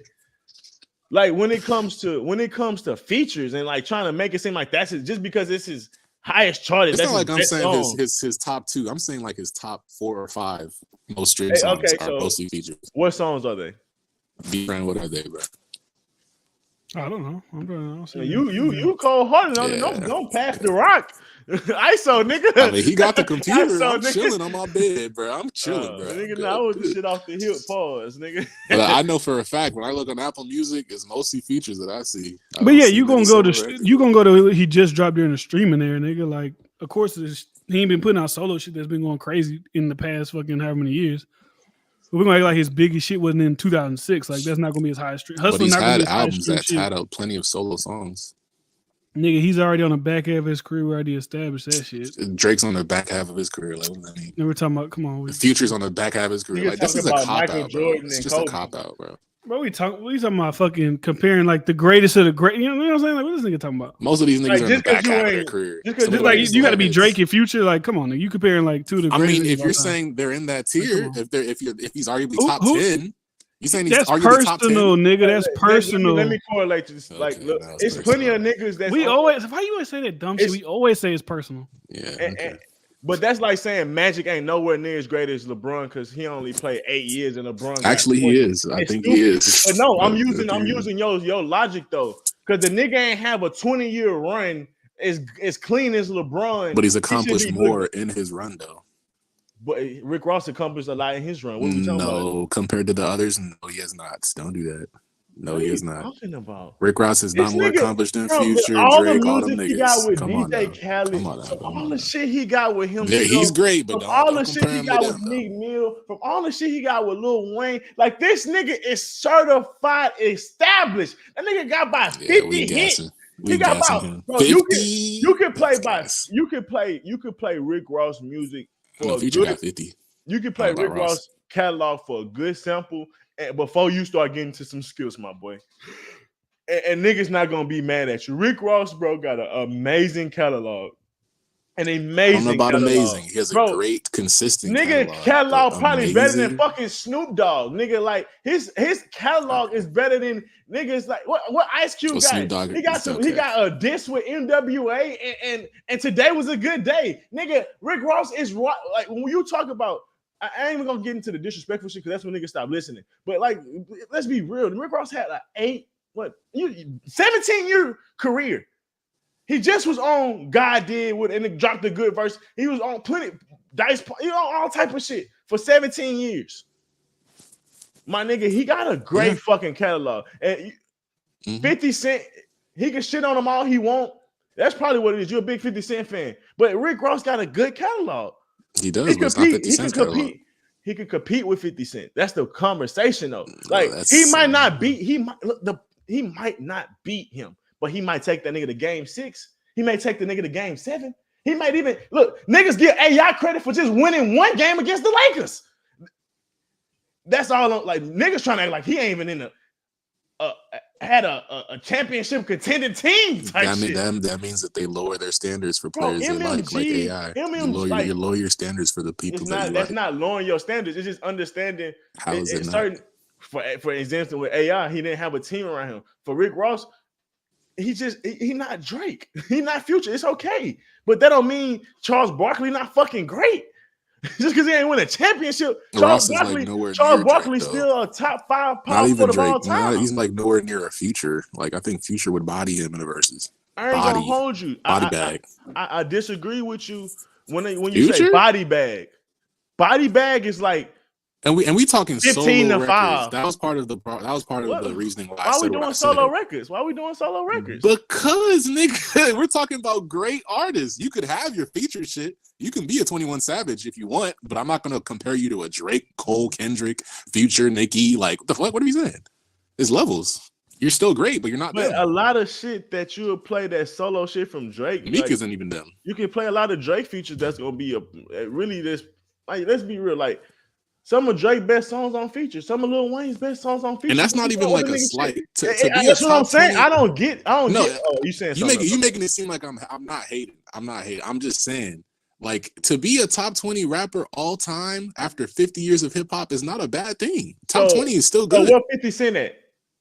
And to me personally, he's in the top 10. To me personally, but you could argue top 15 if you want. But but let's be real. Do you know how infinitely small the gap is from 20 to the top 10 when you talk about the longevity of rap? Yeah, so that's what I'm They're saying. So competing, why are you nigga. making it seem like I'm hating? Yeah, You that's still are good. when you start dating. He's not in the same category. He's not competing. But He he's ain't got this not type though. of shit. Like, how That's can you not, say though. he's top 20 though? Well, The way that's you like, talking, okay. he top 60, top 70.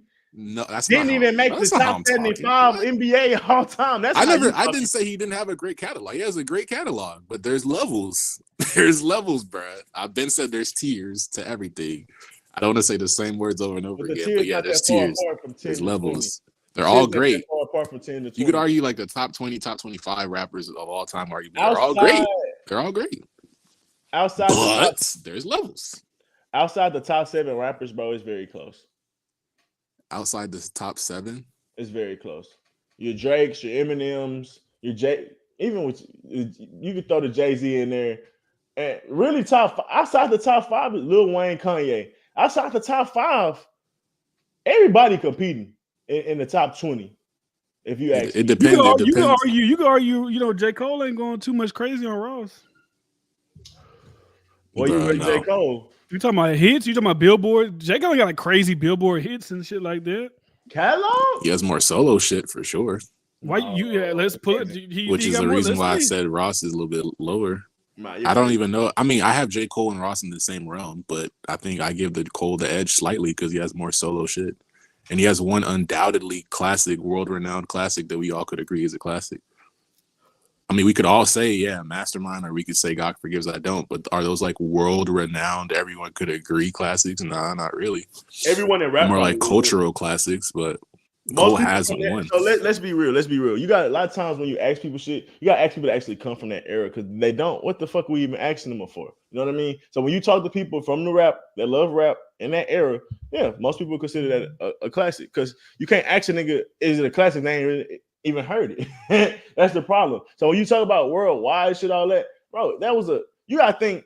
I forget what we were talking. It was some shit where they was talking about like, these era of kids won't even know certain people or certain things was relevant because like they don't know what the fuck a VCR is. Like they don't know what DVD is. They wouldn't know who certain celebrities is just because it's like what like they was even talking about this to the effect of the Marvel dynasty. Like how we fell in love with the Marvel and shit like that. A lot of these kids like, what is that? They ain't grew up on Iron Man and seeing that shit. Like you talking about some of these kids that's 10 and shit like that. They didn't fall and get that moment like we seen it in the theaters and all that. Maybe they see it after, but that ain't the same effect that we had with the growing with that shit organically, waiting on the shit to come out. And so to ask a kid, hey, was the Marvel shit great? And like it wasn't their era. So when you talk about niggas from our era, bro, most people would consider Rick Ross having about 2 or at least 3 classics, bro. Like, Okay, bro, what would you say is Rick Ross' classic album? We've been through this, bro. No, I'm just asking. Rick Ross had one of the greatest. Because you make it seem the gap between their albums was so wide, bro. What you mean?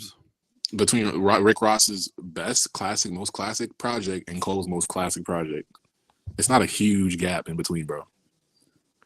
When did Mastermind? When did God Forgives? No one said all that. What year? No one said all that. Was it 2011, 2012? But it's the same era. That's not it's really. basically the same. Yeah, basically it is. 2012 and what? 2013, 2012? It's the same era. So if you ask the kids, yeah, if they know Rick Ross, they know J. Cole. So like, and most kids ain't gonna be like big J. Cole fans. No, I wouldn't say that because Ross has already been around for 6 years. But they would definitely know Ross. He's already 1, 2, 3, 4, 5. God forgives I don't. That was his 5th album. Yeah, they know Teflon Don, like all that shit. Even with like his when he did all the features with Wayne and shit. Yeah, they've been known Ross at that point. So it's like the same era. And I still think they would say J. Cole. Actively being like he was our era in the sense of like he collabed with our favorite artists. He was there when we were little kids, from like when we was in middle school all the way till we was adults dropping music that we fuck with. They don't have that. Like they might know who Ross is through maybe a pair or owning fucking Wingstop or some shit like that, but they ain't really connected with that music like that because that ain't their era.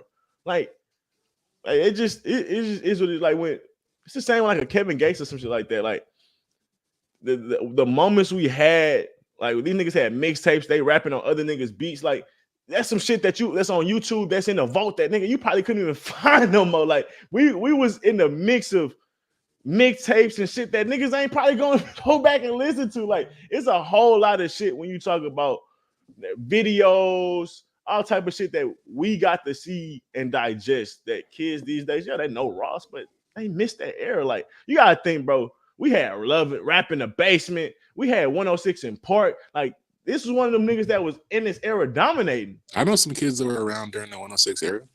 These niggas don't know shit though, because they was around. They don't mean they know shit.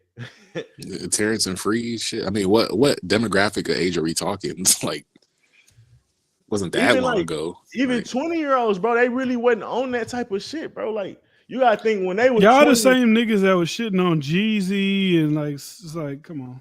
who was shitting on Jeezy? DK or one of the DK's music taste is kind of different from mine, clearly, but man. So I think. Where you rank Jeezy?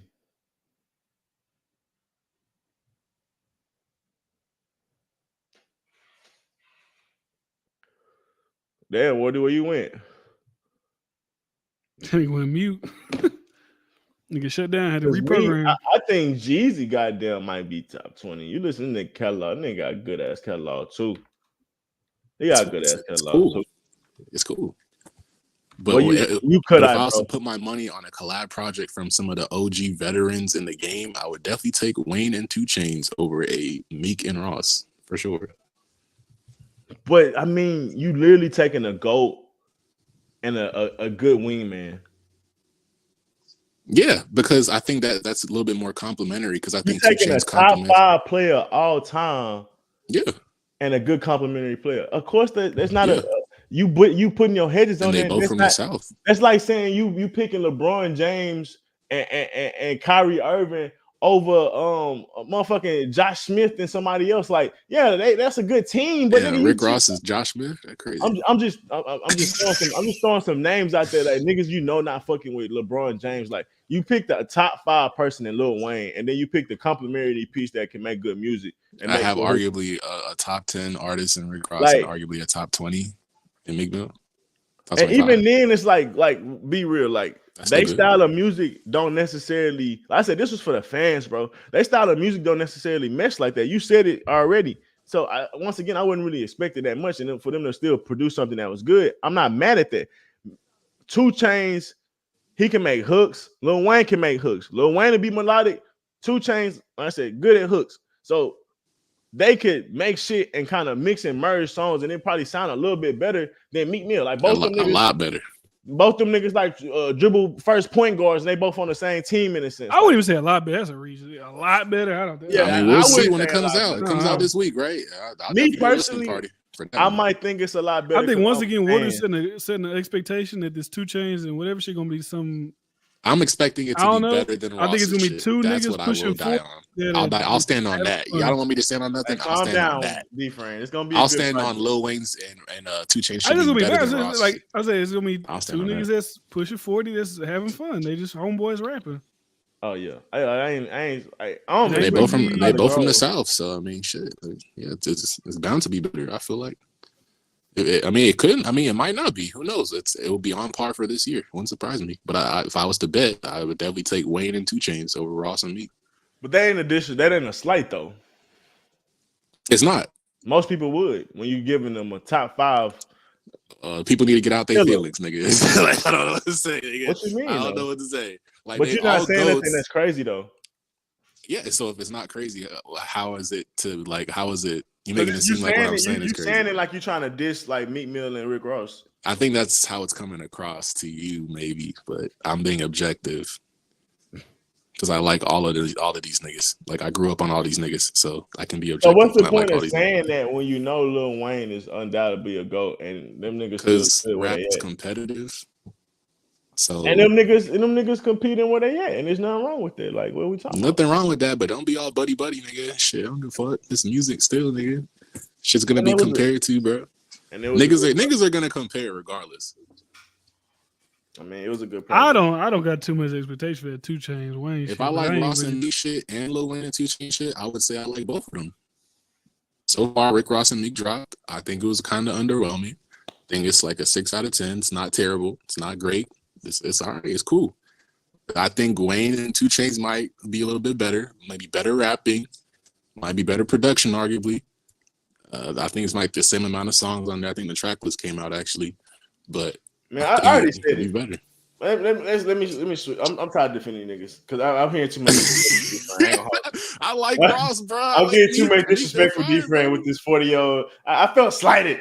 I feel Bro, like I I don't think just it's nothing crazy. I just don't. this shit about to be go. Now I'm talking shit. I'm from the I trenches, bro. What you talking some about, crazy bro? shit. Like, I love Meek's I mean, music. like I said, y'all might like that Collie Grove 1, 2, 3, 4. Like, This is only 2. Stop playing games, man. Crazy, You know it's like- only 2. I like the single they dropped recently. Playing Like, it's games. cool. Like, ain't nothing crazy. Like, oh my God, Collie liked Grove it. 3. I liked I it was better like, than Shaq. okay. I'll say I like their single better than Shaq and Kobe. The single that they put out better than Shaq and Kobe.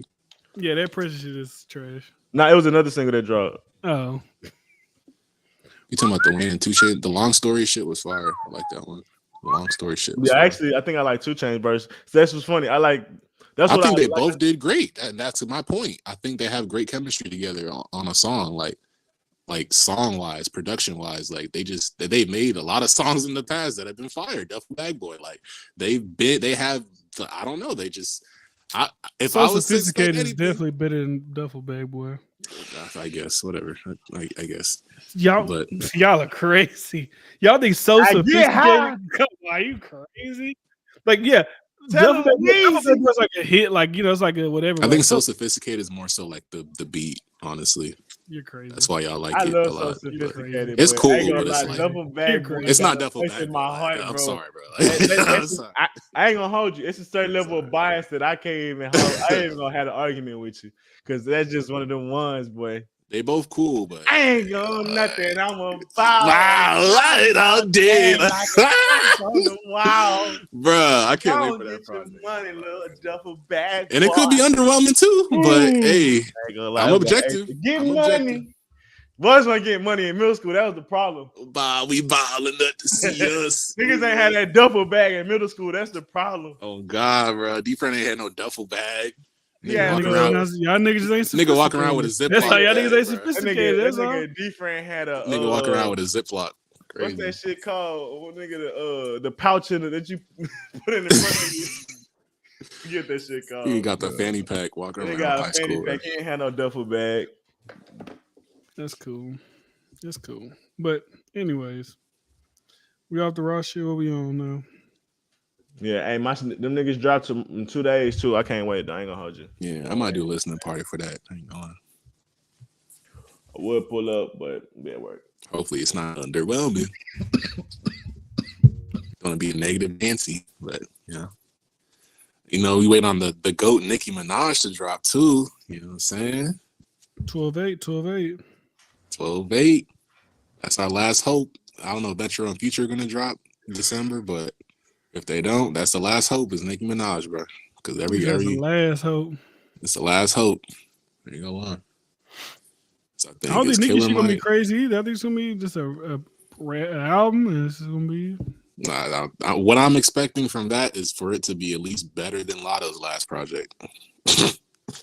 That's my expectation for that for her. Because I don't know. I ain't got no high expectations for a Nicki project. She hasn't dropped in like 5 years, so no Safari. I'm not expecting much. I think it's Unless she no just- Safari. Yeah, she wrote all her shit for her. Did she not? No.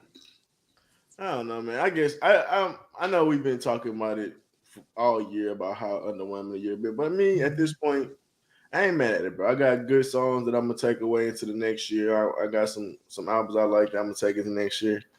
I mean, there's bound to be good songs though. I never, me personally, I never was the dude to.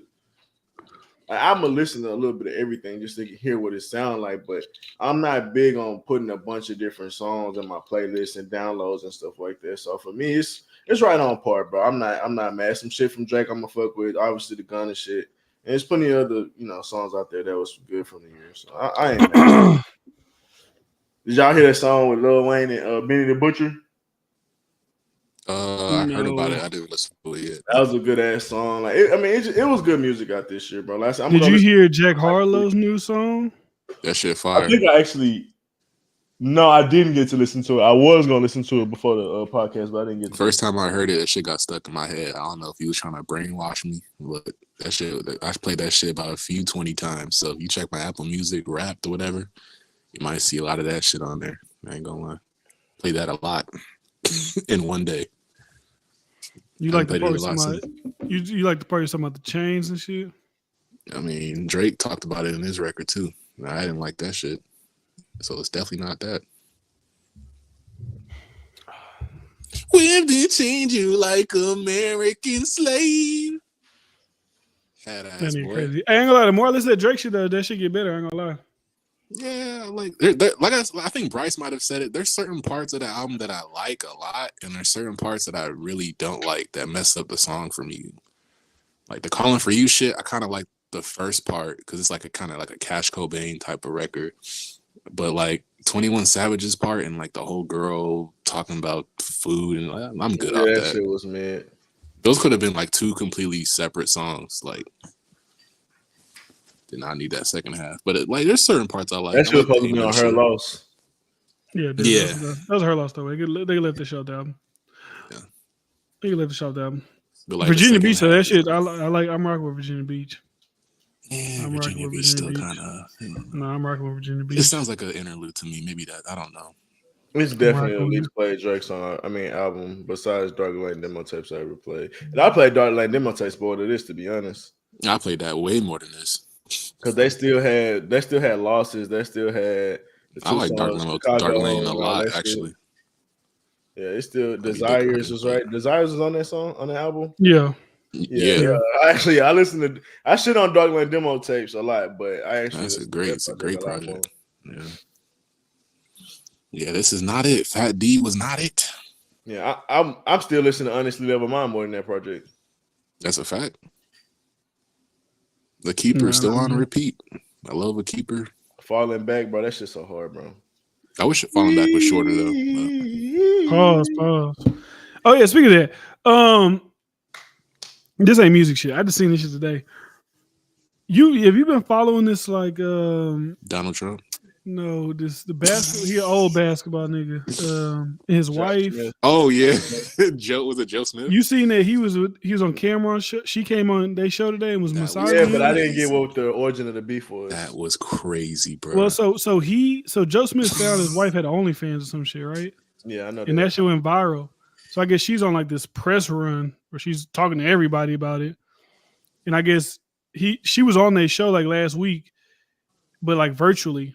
And she was talking about how she had this massage business, whatever. And Cam was like, "Oh, do you do the massage?" And I guess kind of like, whatever. But she's still married to the nigga. So for her to like fly out and I don't know, it's just like, bro, like I said, this social media shit, like this. But Joe Smith never said nothing in them, like nothing crazy. Like he ain't like going no disrespectful shit. Like after the, I think he was on Vlad, and I think he was just like he didn't like how Cam was like, that's still his wife. You know what I'm saying? Like, I don't know. He's saying like, I guess he didn't like how he felt disrespected. But I don't think he said nothing crazy. Like, I'm gonna kiss a bitch ass nigga. I don't think he said no shit like that. But that shit crazy. No. Cam, I think this shit's still crazy because that's somebody's wife. But like, it's her. I'm looking at her mainly. Like, that bitch crazy. I saw on Twitter that I don't know if she really fucked the guy or not, but she did that little what's that shit with that little weird looking nigga that the girl's been fucking lately for clout. The fan buzz shit, baby alien ass nigga. She was on the bus with him. I'm like, please tell me she ain't fucking this nigga for clout. Because that shit like, all right, bro, it's overboard, nigga. Like, we talked about that. We talked about that one girl who fucked the baby. And I saw on Twitter he did a threesome with some bitches, and I saw another like 2 days ago. It was 4 bitches. I'm like, bro, y'all bitches actually want to fuck this nigga for like? It's that like y'all need clout that bad that y'all want to fuck this nigga for attention? This internet shit sick, boy. The internet shit sick. Shout out to feminism.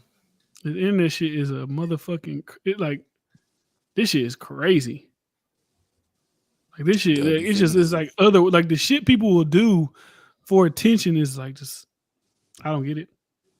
Because Joe Smith was like, why is she on a press? Like, why is she on a press run? Like, But I mean, he did marry a dog. I mean, yeah, he married a chick that used to do porn. Like, yeah, I get that, but like, is this situation really that interesting to like be interviewing her on every major platform? I guess if it's getting attention, that's nasty. It's definitely nasty because like to go massage a nigga on his shit. It's like, all right. Yeah, I thought he had said if he not divorced with that bitch after all this shit, he's crazy. She be done. This is a wrap. I thought Joe said something crazy to one of them, and that's why they were getting some get back. But that even the interview, like, what's the point? What's the point? Like, is it really that exciting? Like, oh, Joe's was he even a good basketball player? Was he like? No, he was a first round pick, but he was ass. It was a role. Saying, like, it ain't like it's like we found out like LeBron's wife was like, it's like, who the fuck is she? But it's like it's just weird though to be on some shit that's so messy though. Like it's like having ESPN. Imagine like ESPN having her on. Let's talk about it. It's just weird. It's weird. Social media, man. It's hell of a drug. He a 1995 NBA draft ass nigga. Nigga play with like Kevin Garnett. You thought it was like KG or Paul Pierce or somebody like prominent. It's like some nigga who just played basketball who was a high draft pick. Then it make me feel like when you say shit like that, they wouldn't even do it like that with them because they got too much respect that they know they don't. Yeah, they wouldn't have brought on no KG wife or no shit like that. Yeah, they troll. It's almost like bullying because it's like what that nigga gonna do. Yeah, who the fuck is he? Until I don't know how big he is, but if he like basketball, I'm assuming he like 6 something. And pull up and like, what's up, bitch? I like them niggas, but that was a little nasty. Like you seen the clip? Have you seen it? Or the him not crying, but her like him getting Cameron getting a massage. Oh yeah, I seen that. Yeah, that shit was crazy. Come on, bro, that's just crazy. But I'm watching it thinking like they have some little beef or something or some shit. Like maybe I'm thinking that what happened was he commentated. One of them commentated on some shit. Joe seen it. He clapped back. Oh yeah, I ain't gonna lie. If I'm Joe Smith, I'm 6'9". I'm slapping the fuck. I'm slapping the fuck out of somebody. I get it. Like I married a hoe, whatever, cool. But like now y'all disrespecting me. All right, cool. All right. I mean, that's what Joe signed up for, bro. Man, bro. You can't expect a hoe to be a housewife. What? I mean, she had to be a housewife for a certain amount of time. Shit. Do they have kids? But she could have been a housewife. I mean, she was a good one. Mm-hmm. Do anything? Yeah, that's nasty. That shit, I've been seeing her. She's nasty. She trying to get clout. She trying to revamp her career. If I'm Joe Smith, that's a wrap. I'm done with that shit. I'm not like. How do you go? I just don't get how you go back to that. This is like. It's like with Will Smith. Like Will Smith keep going. Like Jada ain't got no OnlyFans and shit like that. But it's just like we suing. Yeah, they suing. I see. If that shit ain't true, I'm suing the fuck out of somebody. Cause you don't give that. Like it's different when y'all niggas like. I think Will gay, but when you talking about like, I told y'all niggas. Most niggas knew that nigga was gay. That's not a hot take. Like he's saying it like I told y'all niggas. Like most niggas, man, we seen fucking the Degrees of Separation movie, nigga. That nigga was too into that shit. We knew that nigga was gay off of it. I mean, it's a conversation, but we're different. Black men can't ever make it in society, boy. No, that nigga gay, bro. It be their own people. It be their own people, man. I tell you, niggas like to blame the white man, but it be their own people, man. All niggas accountable, man. That's what else gonna do. Black people don't call everyone black gay. People can't. They call certain black niggas gay. Every celebrity nigga, y'all nigga tell me they get that nigga Dwight Howard. I've been and they be having some shit that go on. Yeah, like come on, bro. We like Diddy, like come on, bro. Drake gay, right? I mean, stop wearing fingernail polish. Might be a little bi-curious. Bi-curious. Is Kendrick gay? Didn't you say Baby Keem was kissing on him, Bryce? I mean, they cousins though. I ain't never kissed no male cousin. You tell me. That's what y'all do. I don't do that. What does that mean? I don't look at it as gay. I mean, it's a younger cousin. Incest. I don't even look at it like that. Like it's a nigga that's in like it was like a French kiss almost. Like, nigga, I'm eternally grateful that you put me on type shit. I'm a little cousin, bro. Thank you. Like, was that on camera? It was on one of them videos that he had with him, and they was in a little like a school hallway. A school hallway? Where is this shit? It was like black and white condo or something. Send like this that. shit to K9 ASAP. Look at, I'm sure if you just type up Baby King Kiss Kendrick, it'll pop up. What the fuck? But one thing I will say about that guy doing the interview and shit like that, like I said, Jada already said, she said, "Oh, we're suing." The guy tried to shake him down, whatever. I don't know. Let that handle out in court. I just can't I think that I seen Cardi B in the video drop the lawsuit on Tasha K. Right? She dropped, okay, bitch, you ain't got to pay me no more. That ain't no French kiss. If I'm Tasha K, nigga, I'm not letting up, nigga. I'm not even risking it. Like I don't know how that works when somebody else come on your platform and say something. Like I don't know how that works as far as getting sued, but I'm not even. Because Tasha was just crying about that shit ruining her life with that Cardi B shit. Like I'm not even like getting in the vicinity of a nigga talking about some shit like that on my platform. That's the worst thing she want to hear is we saw. You got it, bro. Yeah, Tasha K heard that, she probably scrubbed the whole shit. No, we gotta take this down. I ain't doing that. That's crazy. Niggas looking into the kiss. What the hell? Nigga said Kendrick said this line, and just after that, Baby King gave him a kiss on the cheek. Remember, Judas betrayed Jesus with a kiss. Video. Like, shut your ass. That's the type shit you be on. Me? Don't put that on my body, bro. Hell no. I ain't putting nothing on your body. Pause. That was crazy. That shit was crazy. Shout out Lil Yachty, bro. Don't put that on my body. What, nigga? Yeah, pause. No, I ain't put shit on nobody's body. But yeah, I don't know. Like I said, oh, you want to talk about the academic shit? You seen him and the gay dude about to fight or something like that? Yes, sir. That's interesting. That was funny to me that he was crying. It's like I don't know. It was Jamaican pride, bro. You don't play that shit, bro. The one thing I don't like is like the talking shit to people, and then like immediately going to like come to my property, and if you come here, I'm gonna shoot you. It's like, all right, bro, come on, like that's some like. I ain't see all that. Come over here. I got something. It's like, all right. I mean, but he didn't start the issue though. Saucy called him out. No, that's fine. That's fine. I get it. It would be he said same thing about my son. My son come here. It's not gonna be fighting. It's gonna be shooting. It's like, well, then just shut the fuck up, nigga. If you talking about killing people, like, then just shut up, nigga. Don't even go back and forth with niggas. But if you want niggas to pull up on you, like, do a fair one, like a one-on-one fighting, cool. But I don't respect the whole like, come here and I'm gonna shoot you. It's like, all right. Did he say he ever wanted to kill? I don't think he ever said he wanted to kill him. He's saying I got some legal things here that I can do. Like he's talking about shooting. Yeah, legal things. Yeah. That's corny to me. And that's self. I'm not gonna invite nigga to my house and shoot him. That's corny. You send a nigga your address is not self-defense. Yeah, if I say come to my house, you bitch ass nigga, and you come, I'm like, and I shoot you. It's like that's premeditated murder. That's corny, nigga. That's literally a crime. If he's like don't kill that nigga, that's literally a crime. If he's like come here and we can fight, like cool, fight. But if it's like I'm gonna shoot you, I was like, all right, bro.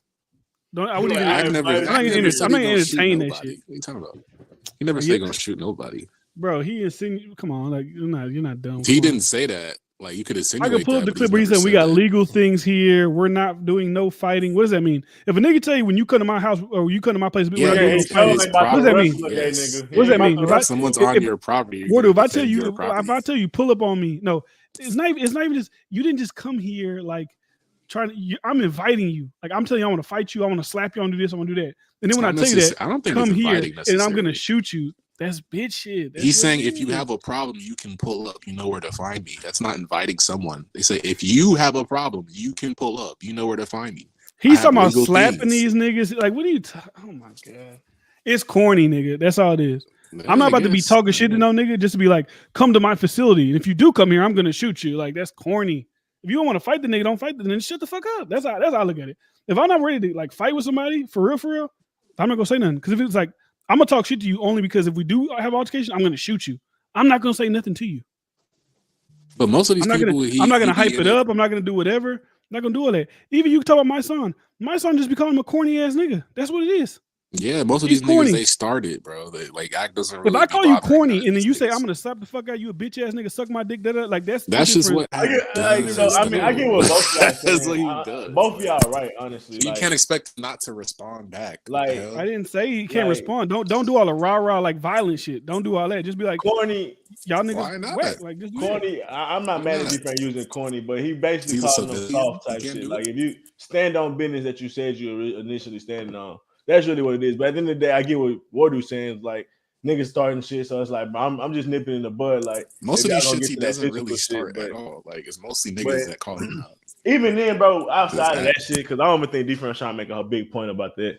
Like the situation, like in itself, was just crazy. How niggas talking about gonna rape him and shit. Like when you start, I think that's like that's the shit that makes That's you cry. insane. That's insane. Like Niggas be like, oh my god, that's that act shit. this. Like, bro, That's tell that a nigga shit. that.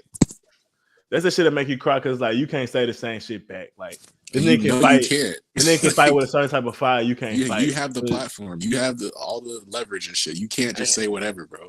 Niggas ain't gonna sit up here and be like, oh, Saucy Santana, a straight male hater, a heterosexual male hater. They ain't gonna do that. But soon as that nigga start firing them hoes off, you gay ass, you. He was doing it though. Oh, he was. He was. I thought he was. Him saying you a basketball boy. That was like only gay, after the that's response that Saucy sent back. But that no, was but after his I response video. But he ain't hold back at all. I could have sworn at least he was trying to say like it's certain shit he ain't want to say. He was at the first. He didn't call him a response, maggot, or if he called him a bocce boy, but he still. That's like, what I'm saying. I think he's still saying you depraved. Like you still saying like he's still saying. Yes, because he's gonna respond back. Wardo, I'm not saying he can't respond. You're too attached to me saying. I'm not saying he can't respond. I didn't say he can't respond. You're arguing a different point than I'm arguing.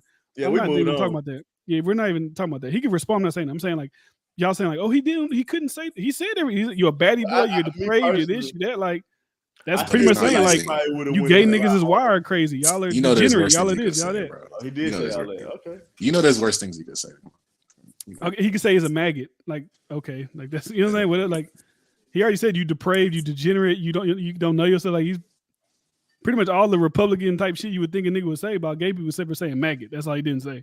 Yeah, it's not as bad. I ain't gonna lie. I could say some foul shit, but I get creative though. That's the point. That's different for it's me, not though. cancel worthy shit he's saying. The shit I said on Call of Duty. That's what I'm saying. Like if a gay dude come at me, I say you're sick of your mind. You this and that. Like what's different me saying that than me just saying you're a maggot? Like because that word will trigger people. It's a derogatory word for but that shit. To me, it's the same shit. It's like, and I mean, I take my point back personally. If different, I agree. I think it's closer than it's not. Like it's like me calling you, oh, you're a thug, but I don't say the N word. It don't hit the same. If I say, oh, you black people, you're a low level intelligent. Yeah, you're scum of the earth, but I don't say the N word. I still said a lot of shit about you. Yeah, thug versus nigga is like a one word comparison. Giving a summary versus giving. He gave a description about his entire like you're depraved. Like you kind of summed it all up without saying the one word. Like the one word will say all of that, but I kind of just said all of that. So is that on the same level? The word to me, it's like you saying the same shit. I think you are. When you talk about the LGBTQ, but that's what I was for me and D on the same side. Y'all can argue today. That is not on the same level. But to the LGBTQ, that was enough to counsel him, and I feel like he was trying to toe that line, but D said he clearly wasn't. So I can't really argue that no more. I don't mind stepping back off something I said. Saying someone is a batty boy. I initially seen the clip. That's all I seen. But different, also say he went into a summary and shit like that. And that to me, like to us, that ain't shit because you defending yourself as a black man, bro. If a nigga gonna fight without no gloves on, you can fight without no gloves on. I don't give a fuck. Like that's how it is. Yeah. But to the LGBTQ and for like a platform like academics, and I feel like I just seen him pandering with them.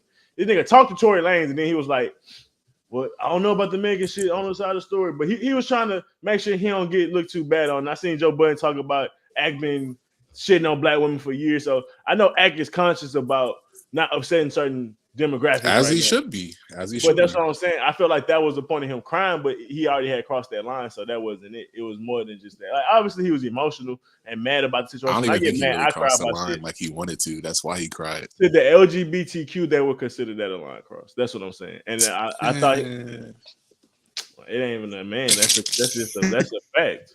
You can't say shit negative about anybody gay, nigga. You can't. That's like, bro, you can criticize a woman, they're gonna be like, you hate women. It's the same with LGBTQ. You can be in an argument with them, and if you point out them being gay, it's gonna be like you hate gay people. That's how they think. And I know a nigga like, yeah, for sure. And I'm not saying it's right. Like, I'm on Axe side, nigga. If they tried to counsel him for this conversation, that'd be crazy. There's plenty of other people that's on Axe side too. I mean, Charleston White, but nah, Charleston White is OD. He got no filter. He talk like it's a Discord. He don't get no fuck. Yeah, but like I said, I get why he was crying. I just thought it was for a different reason and different kind of made me see for it, you know. What? He was crying because he couldn't call him a maggot. I guess that's where he. It's like And probably it's some like other shit. it's like I could be like I could be like you black guys like Sneeko. Sneeko could say all things said by black people, but he just didn't say the N word. Like he didn't say the ER part. But he said all the shit he said. He just didn't say the ER. It's like okay. It's like is it like Why yeah, it's that, and I feel like. example. I feel like it's what you're saying, and I also feel like it's just like even being in that conversation, like you don't want to be in an argument with an ultra gay dude like that. You don't want to be in those spaces. You don't want to be in the realms because say your parents hear about that type of shit, and you know y'all super, you know, traditional and shit. Like you want to stay as far away from that type of shit, and that shit can be frustrating. That a nigga like that even coming at you because you already think he probably a bitch ass nigga along with a weirdo. Now this nigga trolling you, pissing you off. You got niggas texting you, calling you. It's like you frustrated by the shit. Like you wish you could beat the nigga ass, but then it's like this nigga pointless. But you got like for like let's say like a Drake. Like niggas always say you bring a Drake, but let's say like a low level nigga like a JB Black Boy. I Love McCona tried to diss him. Like you ain't gotta worry about that shit. But like Saucy Santana, the nigga so trendy as far as like being annoying. If a nigga started a loud enough conversation, like bro, it could be a nuisance or annoying to a nigga, like for real. It's like you kind of can't ignore it. Type shit. Nigga meet me in the street. If you get beat up by Sauce Santana, like if he got beat up by Sauce Santana, it was filmed, it'd be over, right? It'd be done.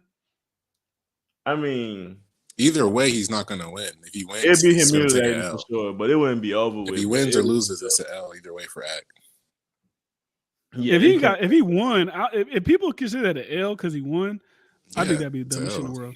You know how they are, bro. It's an L either way. Oh, you fighting a gay nigga. You pussy. That's go fight Lil Baby. But that's not no regular. That's like a big ass gay nigga. That's a lose. Niggas aren't logical when it comes to shit like that though. Like, nigga, you fighting a gay nigga, you pussy is that. Oh, go Bryce fight Lil a gay Baby. nigga before. Ain't nobody look at Bryce like no pussy. Bryce, I hope you won, bro. Like at the end of the day, it's still a dude. It's still like a guy. Like there's gay niggas that can probably whoop everybody in this car ass. Like it's just it's a nigga. Then he get fucked. He fuck people. There's gay niggas that can probably whoop y'all ass. Yeah, no, for facts. But yeah, ain't like you got beat up by like a trans man. Like you got beat up by a trans man. It's like, that's crazy. I will say this: I fought him multiple times in the win. When I beat his ass, no one cared. That's what I will say. It's like a lose-lose. It's not like a. It's not like. I thought he beat you down, Bush. Let me go start narrative. I'll be honest. I'm upfront. I'm pretty upfront. It wasn't a good fight for me the first time I fought him. I'll be honest. I ain't had no shoes. He had the gay boy moves. He was windmilling. That's what gay dudes. Yeah, and he caught me a couple times, and the fight was a lot closer than it should have been. Like it was a pretty even fight, to be honest with you. And you have an even fight with a gay dude. Nigga say you lost. That's life. That's life. It's life, brother. So but at the end of the day, like it's like, but still, it's like, bro, yeah, he take dangling, but he's still a nigga. Like, you know what I'm saying? Like, he's still a dude at the end of the day. Like, Nigga still got testosterone, bro. Fight. That shit crazy.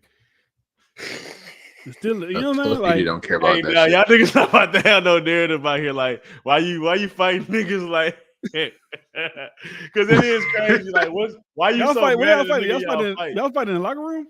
Nah, you crazy. What locker room? You would have been in that locker room with us. Like, what are you talking about? No, I wouldn't have.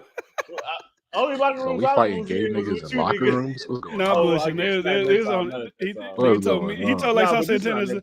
He said like Sauce Santana told academics, meet me in the street. That's what he said. Nah, honestly, the first time, well, it was a couple altercations. It inspired the Damn, how many times y'all niggas fight? So I stole a nigga one time, and this was like a couple weeks before the first fight. So what happened was we having a project in science class, and it's random. I ended up being in this class with this group with somebody else. I ain't doing shit though. I ain't doing liquor shit.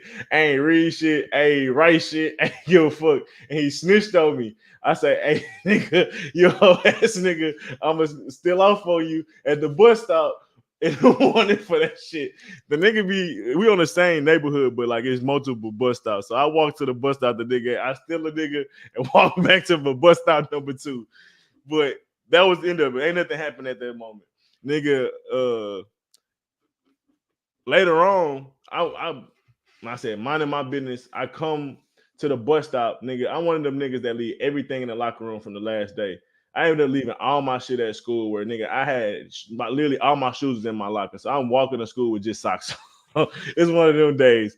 This nigga Nick Baldwin, for whatever fucking reason, was like, just like, fuck you, faggot. He thought I said it. I'm a dumbass. He was like, nigga, what? I was like, whatever, nigga, we could box. Like, Nick ain't even say shit. Like, the nigga, like, I'm really on some whole shit. Like, you supposed to stand on business and catch the fade. But I was like, me being ignorant, and then he thought of me because, from the situation before. So I'm like, whatever, nigga, we can go ahead and do it. I'm gonna beat your ass anyway. Yeah, it ain't go like that. Niggas cold outside, feet cold. Nigga ain't moving quick. Nigga ain't got the lateral movement that you supposed to have in a normal fight. He called me a couple times. It hit you with a couple windmills. It was a nice life lesson, and I got humble, honestly, because real life, I could beat the nigga ass in any moment. But it was one of them times where God and life was just like, nah, here you go. You think you the badass, here you go. Think you can pick on people and be a bully. Because I used to get bullied. Now you being a bully, here you go. Not getting embarrassed. Because that shit was embarrassing. Then going to school, all the cool kids gave you the look, nigga. Like, you stink, nigga. Like, I swear to God, bro. Like, because I'm cool with everybody. It's like 7th grade, 8th grade. I don't know what. I think it's 7th grade. This is prime, middle school. Everybody there, bro. Like, it's like, nah, you gotta sit at the other table. Like, it wasn't that harsh. It wasn't that harsh. But niggas was like, nigga, you lost to who? Everybody was like, you walk in the hallway, everybody looking at you, bro. It was just one of them. It felt like a movie, bro. And niggas gassed. That's what I'm saying. Niggas talking like it's a gay nigga that'll get you. Niggas, I don't think Bryce got his ass whooped. It's just it can't be close. Even if you win, it just can't be close. Yeah, so I had to fight the nigga again. Nigga, bro, I was on punishment. All right, bro. Now at this point, y'all niggas dating. Goddamn, how y'all niggas gonna fight? God damn. But not this. Hey, nigga, bro. I didn't know y'all fought this many times. I thought it was just the one time at the bus. I didn't know y'all fought this many times. It got so bad, bro. The OGs in my neighborhood, because I used to hang out with a bunch of niggas at high school and shit. They find out about the shit. They could give me out. Bryce over there fighting gay niggas multiple times.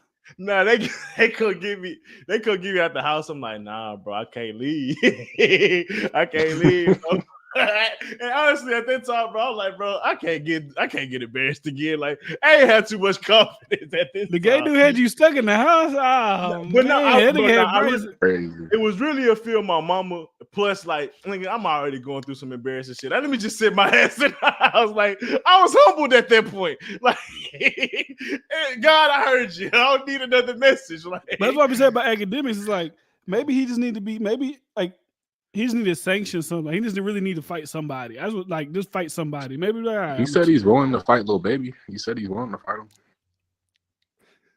And I think he will actually fight Lil Baby because he's a scrawny ass nigga. I think he will actually fight him. Even if he loses, it's not really gonna be a L. At Kitchen Ills. I'll fight Lil Baby too. Nah, Lil Baby giving you the work. Bro. If it's just fists, like hands, you're not beating Lil Baby dropping you, bro. Lil Baby, bro. Come on, bro. Like, I swear to God, Lil Baby dropping you. He got Lil Baby. Lil Baby, shit. A nigga that could actually beat my ass. We talking about Lil Baby, bro. Nigga, like, bro, in the hood, you fought at least twice a month, bro. Like, that's the necessary. You seen videos of Lil Baby sparring, bro? Like, come on, bro. That nigga is not a fighting dude, bro. Respectfully, bro. Like. I'm not either. I'm sure Act in a control setting. I'm pretty sure Act would fight Lil Baby, bro. Nah, again, but that ain't saying much. It's like a heavyweight fighting a fucking bantamweight. Like, you'll fight him. Cool, like.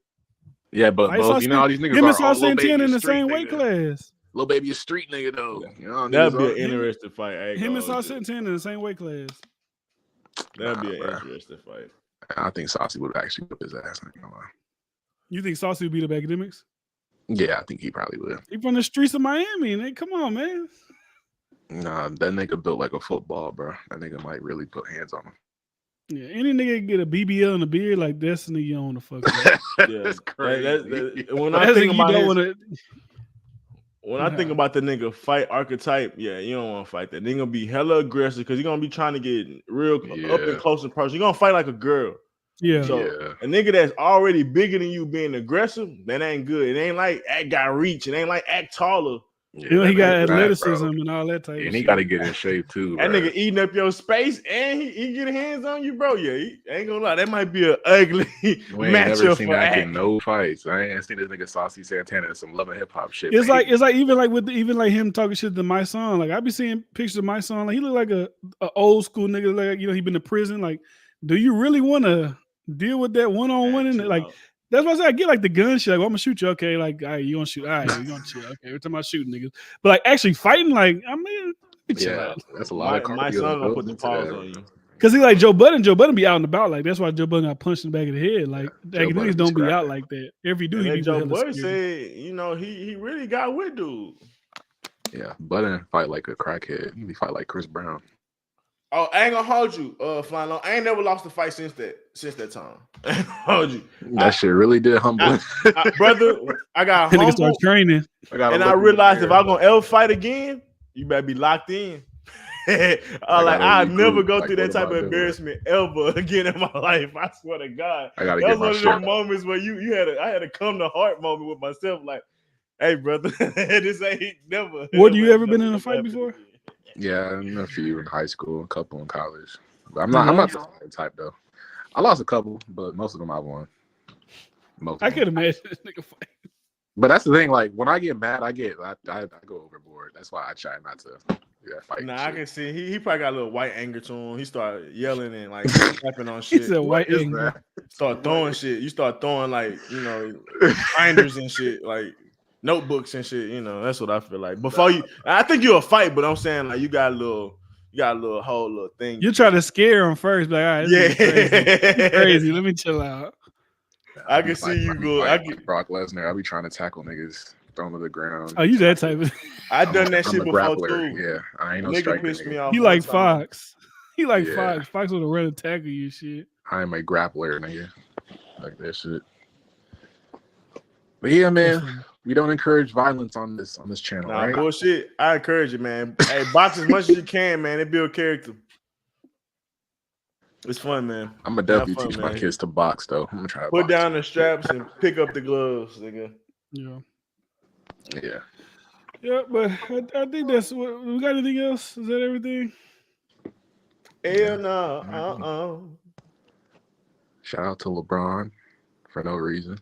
Oh yeah, I think Zach LaVine actually might get traded. So hopefully he goes to my Lakers. My Clippers. Nah, you're a Clipper fan?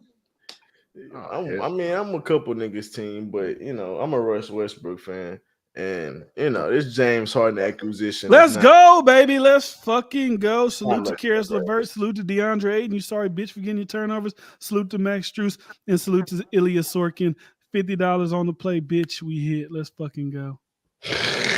Let's fucking go, baby. Hey, every win on the is fucking a board, win. baby. Every on win the is a fucking win. board. I swear baby. to God, I only hit on like four player picks. I never hit on 6-player picks ever. I've only hit on 6-man one time. I haven't ever, bro. The only thing I ever hit on is a 2-man, and I think like a Pause. like a 5 or 6-man flex win. Yeah. I never hit on a 6-man flex ever, bro. I just don't. I hit on that one time. I did 15. I got 375. And I actually watch basketball regularly, so I don't understand, bro. I don't be tripping. I don't be tripping on the 6-mans if I get like a 5. If I put 20 down, because I get 40. Like I'm cool with that. Like I'll take the 40. Yeah, that's true. I try to flip it. But like shit, I be trying to mix it up. I was like, okay. It'd be hard to pick because I be watching these. And we got our weekly prize picks rant, but I be watching these motherfuckers on TikTok. Like they be live in the morning, like, okay, look, I got this guy, this PRA, this. I'll be like, all right, cool. I'm gonna follow this shit. It's like, I don't know. I be picking some of the people. It's like, nigga, I think y'all sent me the wrong direction. Yeah, you gotta. You just gotta do your own research, bro. You're not talking about this game or next game. Because like today, what I did is like I mixed it up a little bit because I kind of realized like the hockey shit. Like I was doing the shots on goal, but the goalie saves are kind of like a good little pick. So I picked a little goalie save. He hit. I was like, okay, let me pick a player that's not a star. Let me get a guy whose numbers are kind of, I thought he could hit this number today. So I did Karis LeVert, 15.5 points. He hit it. DeAndre Ayton, I said, okay, playing against Cleveland. They got Jared Allen. They got Mobley. He probably going to have a ball. He going to get 2 turnovers. He got 2 turnovers. And Max Strus, he been doing his thing lately with Cleveland. he got 10 assists. Rebounds plus assists, I was 7.5. about to He say got 10 assists. What the Nah, I fuck? mean rebounds plus assists. He got 10. His line was only 7.5. So you got to find those type of like the stars and shit like that. They be a little finicky. Like today, I picked Luka on the under because I was like, they're probably gonna blow out the fucking whoever they played. So he's probably not gonna hit that 43 plus pass with his points plus assists. I was like, I think that's what I gotta do. You gotta mix it up. Yeah, I know more definitely gotta mix is it up, appealing man. to just doing more. You gotta find those lesses. You gotta find those I lesses. go for lesses more than more, honestly. You gotta find Especially those with the bench lessons. players. Like today, I did Donovan Mitchell less than 6.5 assists. He only got 4. So you gotta find those less points to get. I feel like that's how you get like a perfect 6-man. All Moors, it's like Yeah, all Moors is crazy. Ain't gonna lie. but I ain't gonna lie, less has pissed me off though. It's like because I'm expecting you to be trash and you over exceed. I'm like, bitch, why did you want to play good today? Why you It'd play be a good game today? that you'd be expecting to be a blowout that actually be close, like in the third quarter. Like, oh shit, these niggas. Like still playing? I would have hit a 6-man today if I would have realized that Jaylen Brown wasn't playing because I had Drew Holiday 16.5 points. He's been under like consistently. I was like, he's not gonna probably pass it. But if I would have seen Jaylen Brown wasn't playing, I'm like, oh, maybe he's gonna get more reps. He's gonna get more shots. He'll probably go over. But yeah. But that shit's rigged. Gotta do Like, your research, like I said, I don't believe. Like I never with the whole sports thing. I used to not believe that shit. But like when it comes to the parlays, I think that's just they be. Yeah, ever since they legalized sports It'd be betting, it'd be too close. It'd be like, how do y'all know? Like this six. Like some people go way over. Like sometimes, but like when you It'd be miss a a shit, point. when you miss a shit by like 0.5, it's like by bro, 0.5. Like, Bro, I'm in this Discord for trading and shit, bro. And they got bets in here. I got this one nigga. He posted 3 bets that he had, I guess today. That nigga won 3 6-mans. Like that shit's insane. damn. he did. Like, bro. Bryce, if you don't send me, is he posting them before he's? I'm trying to find. I was going back. Yo, send me the link to that. Ain't go live, Bro, hitting 3 6-mans is correct. You gotta pay That some nigga money. won 3 6-mans. I dropped some bread to get into this, so I ain't gonna hold you. Nah, that nigga worked for the NBA. But it's for trading though. They got a bunch of other shit in the Discord Oh. too, but it's really for trading. Well, But flying low, if you got the picks, nigga, send me the picks too. Shit, I'll be Nah, looking that's for the crazy, picks. bro. Nah, but I had did I don't know, that shit pissed me off. There gotta be something against like referees doing a little price pick shit too, because they could easily finesse that shit. Niggas would probably do like. And I ain't gonna lie, the NBA shit. I feel like I've been doing a lot better at winning with the NBA, but the NBA should be finicky because it's like I said, like I told you about I don't know if I told you, Bryce, but I don't remember. I was talking about the Al Horford shit. Al Horford needed one more rebound. He needed 5.5. He was at 5. It was like the very beginning of the fourth quarter. Like there was literally like 10 minutes left, but they was blowing out. I forgot who the fuck they was playing. He played like one. They went down back. I think somebody fouled. Took him out. That nigga ain't played for the rest of the fucking game. They had nothing but 16th string fucking into the bench people. I was so fucking mad. Man, please make a comeback. Like, bro, I'm saying start hitting threes. Just start killing ass. So the fucking Tatum, Horford, get back out there. Yeah, that shit happens. I ain't gonna lie though. It rarely happens. We might start looking on other sports betting shits. I was trying the underdog shit. I seen a nigga do a 3-man and it was like on some weird shit. It was like nigga may score more than a certain points. I don't know. It was like some weird shit. But the nigga put like $5 in the shit was like a $300 win or something like that. No, it's some sport. It'd be a bunch of shit people be showing. It'd be like there's Sleeper, there's Prize Picks, there's Underdog, there's a couple other like weird ones. I ain't gonna lie. The first time I did Underdog, I won $200 on the house.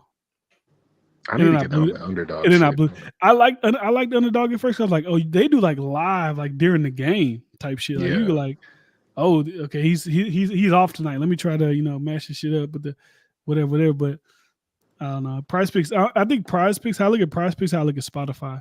It just looks nice. It's clean. It's better to it's use. Just like Underdog Underdog looks kind of janky. You know what I'm saying? Like they give you promo funds randomly too. But they give me like a $5 promo fund today randomly. I hate that shit. I hate the promo funds because if it's not 5 and up, like I got $4 in promo funds right now, but they won't let you use it, which is so fucking stupid. You need $5 or 10. What you need?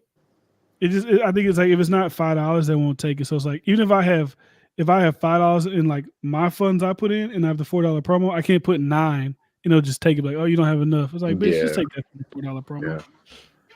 But yeah, that's my prospects for him. But salute, I didn't know I won. I hit that 50, and I hit a couple like little $8, $10 flex plays. So we locked in for tomorrow. We got to go big, go home. I saw one guy I follow. He did a 6-man, but these niggas that be putting money into the shit. He put $400 on 6-man. Oh, He hell showed his no. clip. That nigga hit 10,000. I said, God, He hit? damn. Oh my god. No, he hit bruh. 10,000. What 10K. the fuck? But They he be always taking out tax they off be that? they be doing that shit too. They be doing like they'll bet 100. They be doing like 100 on 2-man, so then win 300. So they be doing shit like that, building up their shit. And I guess he just had enough built up, and he put the 400 on that 6-man. And that should turn into 10,000. Sheesh. But they be taking tax off it when you try to withdraw the shit. No, yeah, you got to pay your taxes, but still, shit. If you win Yeah. 10,000, It's still a you lot, got to though. pay. If you got to pay capital gains tax, that's 35%. So you got to pay 3,500. But still, shit, you still got 7,500. Yeah, it's still a lot. Though. When I gotta pay them. That's why I was thinking that shit because they say you don't have to pay until you withdraw. So if you win a lot of money at the end of the year, you can just wait till top of the year and then withdraw and worry about paying taxes next year. But That's a hack, bro. do your taxes. I ain't gonna lie. I think shit. that's what I need to do with prospects. I need to stop the fucking 6-man. I just need to build up my bankroll, build it up. Yeah. Do some 3-mans, do some 4-mans. Like you try to build it up. Then you get to okay, I got this amount of money here. Let me try to stretch let me throw 100 on a 6-man. Just I got enough put away to where I'll be good if I can, risk this $100 and try to flip that into 2,500. But I need to do more 2-mans, pause, 2 or 3-mans. with the amount of money I be putting on there, it just don't feel like it's worth it. Like right now, I got I just want the $50, right? I'm not gonna put a 50 on a 2-man. Bryce, you're a risky guy for me. Like Bryce will put like $50 on a 4-man. It's like I'll just put like 5 on that 4-man and just try to win $50. I want bet a week, baby. I want bet a week. But my thing is with you is like if you're willing to put 50, you might as well just like put the 4-man, just do $5 and win $50 and just like stretch that 50 out over like maybe like 10 slips. You know what I'm saying? Yeah. But if I lose my thing is if I lose all 10 slips, what's the fucking point? But you got a better. I feel like you got a better chance of maybe maneuvering those 10 slips on one of than them. the 150. It's like you All got you need is 150. one. Yeah. But if you do 10, you're gonna win it. You'll win that 50 back, and then you'll be able to do it again, try to do it more. I low-key was at work when I made my last bet, so I really was on the like, let me just pick some shit, and I almost still hit on 2 of them bitches. But if I hit on a 4-man, that's 500. That's 500. Yeah, you got the 500. That's true. But I feel like with the bankrolls we got, like you kind of gotta make. I might start flipping it to a $25 bet because maybe do 225s. Or 25 get you 250. Yeah, 250 a good. I make that. I don't make that at work every day. I gotta work. Or do 5 10s. You get just do 4. You get 5 4-mans, put 10 on each, and you get $100 each. If you hit, at least you doubled your money. That's a little money, man. That's a little money. Money management, you got a money management. I need at least 150 or more on the win. So I gotta be doing around 15 to 20. Nah, so you gotta take the. You know what I'm saying? You gotta at least you still doubled your money. He uses price picks. Oh, he does. That's what I'm talking about. Yeah, but my thing is, I get 20 times what is times 10. 200. Yeah, so 200. I take that. That's a good day of work. 100. See, now, like I'm going back to building the bankroll. I'm gonna start to build it up. You're right, D friend. I'm wrong. I ain't being humble. I'm thinking about. I tried that shit off money off rip too. I tried a bunch of 6-man picks off rip. I didn't do no 2-mans, no 3-man, just all 6 picks. That's why my bread and butter at them 2-mans. I really was getting the money at 2-mans. But Bryce was winning them hoes like back to back. But he was like on the street, and then he started getting greedy. I ain't won since I stopped doing my 2-mans. No, we had a homeboy that because we was talking about that shit so much in the group chat. One of our homeboys was like, let me hop on that shit. So he signed up. He won. I think he did. He did a 2-man or a 3-man. He won. The next time nigga put a pick in, he tried to do a 6-man. Those niggas get greedy. Nigga, you stick to the 3-man, stick to your 2-mans. Chill out. Nah, yeah, I'm wrong, Flying Low, because I'm already working. So if I put 100 on top of whatever I already made, because you could do that. You could spread out the 10. You could spread out the 50 on 5 picks for 10 on 4-mans. Hit one. If you want to pull out 50, You got that $50 for you, and just use that 50 and then do it again. But that's the thing. Like I done did that shit before. Like I won 90 the other day. I lost all that shit. And I come back, I might put 10 on, and then but you just gotta you reinvest. You put like right now, I'm back up now. Well, imagine if I put 90 on a 4-man and hit. I'm cashing out. Yeah, but then when you lose, you can at least use that 90. You gotta but then save like some of 20 that. slips. I'm gonna save put like 180 30 or on a 90. four-man. I'm gonna leave a 90 in there. Put like $20 or $30 on like a 4-man. Now, if I got like a Man, 90, if I got 90, I get a little risky. I might put a 30 on a 4-man, but then I put Yeah. like a bunch of $5 slips, you know? Yeah, Man, I hear you, bro. you gotta have some left over. God. Because I feel like if I win 100, I'm not taking that out. That's my problem. Like it's gonna stay in. Yeah, I need to make money. I'm not taking nothing out if it's not if I can't have at least 50 left over. So like one time I won 125 one time. So I took out 75, I left the 50 in there, and I used that 50. But I'm gonna lie, when I won that 375, but that was right before I went to Paris. I won that 375 the night before we went to Paris. Now I took that shit straight out. Shit, take that shit out. That's Took that some shit money right straight there. out. I ain't gonna lie, that's what it be for me. It's like I got a 50 I can bet on it. Sometimes I bet 100. If I might win 500 today, and I'm already making however much I make in a week. If I throw a little 5 on it off of 50, that's a good flip. If I don't, I lost $50 that I would have put on a DoorDash. That's how I look at it, man. It's like it's just a little quick try to chance to flip it. But that's really why I'm getting back into these stocks because I gotta get back to my shit, bro. I feel like all them 50s I put into, I gotta get back to them stocks, man. I ain't gonna lie. My boy wake up every morning. He showed the top setups, bro. He be getting niggas paid, bro. And I've been watching the nigga Discord you in. Yeah, I've been watching the nigga for a little minute, bro. I just was like, I ain't gonna lie, his shit used to be like 3 something, bro. I was like, I don't think I could do that shit. But I ain't gonna lie. You kind of need that type shit, bro. You got paid $300 a month? It's $100 a month. Or like $130 a month. But if you really making your money and you really on that hoe, you should be making way more than that a month. That's how much these niggas be charging on these TikToks for these Discord. I ain't in nobody Discord, but that's how much they be charging for their premium shit. I got 4 picks in there already. Sign up today. I'm like, nigga, I ain't signed up for this shit. I figured out myself. That's a hustle. His name, not Manziel on Twitter.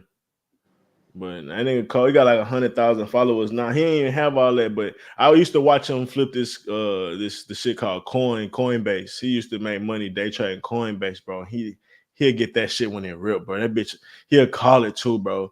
Bitch will rip like 90%, bro, on a day, and he'll eat most of that shit up, bro. Now he just because he good with the shit that with the what's that shit called? Supporting resistance and reading that shit. And it's like you could read it, bro, but you really gotta study that shit all day. And if you working and stuff, I hate seeing that. I be seeing that shit on TikTok. It's like they make it look so easy. Like a nigga was breaking down. It's like, that shit is okay, not look, easy. this is when it's at its resistance. It's gonna test it, and once it tests it, we're gonna buy in. It's gonna fucking. Then he'll be doing it. He'll be going. He's like, oh look, it's testing. That shit start going crazy. I'm like, it look easy. But y'all be doing a lot more research into it. It's like that though. It's like that. I'm saying like, but my thing is like they know that already because they've been doing it. But I'm saying they've already done all the research into that stock. They did like it ain't just like they looked at it like, okay, I'll just pick this one. They like did research about it before they, it's research. It's research and knowing pattern setups. Like it's like honestly, you got to put a lot of hours in and knowing like what you're looking at because you see a lot of these you see a certain setup. And you got to see if it tests certain things, like you said. And a lot of times you be correct, but sometimes it's really about the emotion. Sometimes you get in too early, get out too early, and stuff like that, where you fuck yourself. Like that's really what it be. But when you get somebody that's been doing it a lot longer, bro, and you follow them, like literally, they give you their entry when they put their entry in and take their entry out. Like obviously they're gonna lose sometimes, but the amount of times they win, bro, because they way more careful, bro. And then like shit like me, for instance, like. I had like 10 fucking things on my watch list and everything moving so fast during the stock market, bro, your mind start getting jittery. So having somebody you can follow that's actually, a pro at the shit, bro. And it's easier when you got like a bigger bankroll too, to like with the sports betting shit. Like I follow this one guy. He be betting like 1,000 on 4-mans and he be winning 10K. It's like easy. Yeah. My 4 man ain't gonna be like a $10. I'm gonna get 100. You know what I'm saying? But like they be betting Imagine 1,000 on them hoes. Put 1,000 on that bitch. You leave 3,000 in that hoe. You take 7 for yourself. You got 3 more chances to try to win 10K. That's the game I want to play. Yeah, man. I think it's been officially it's November 2023. I think November 2022 is the last time we saw Charles Edward Cheese in the chat. It's been officially 1 year since the good brother been gone. It's crazy. Shout out to Trill. That nigga Trill scared him off. But no, that's enough prize picks. Red. I gotta get ready. I gotta start making my picks tonight because tonight is when they got tomorrow. That's when they start bumping shit. Right now, it's gonna be 13.5 rebounds assists. Tomorrow's gonna be 14. Yeah, Like if I got in on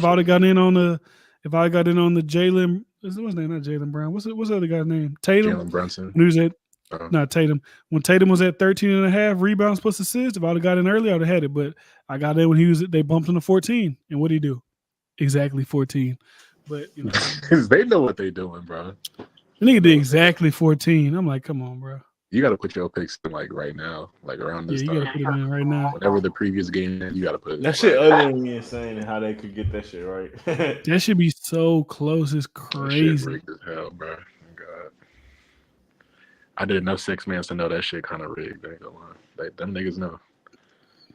Harrison Barnes rebounds. That's why I feel like.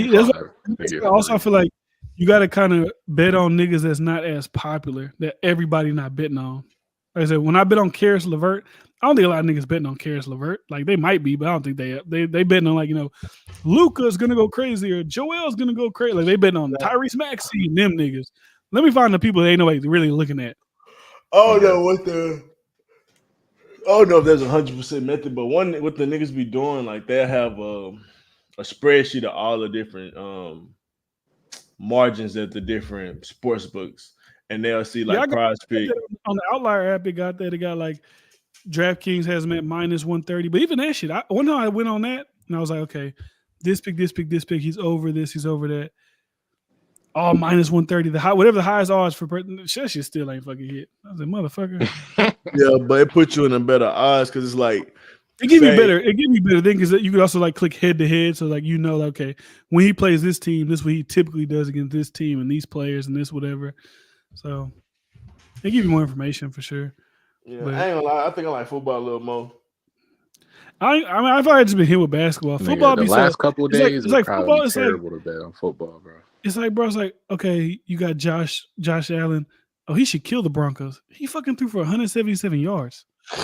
His line that was like 13-7. His line was 277.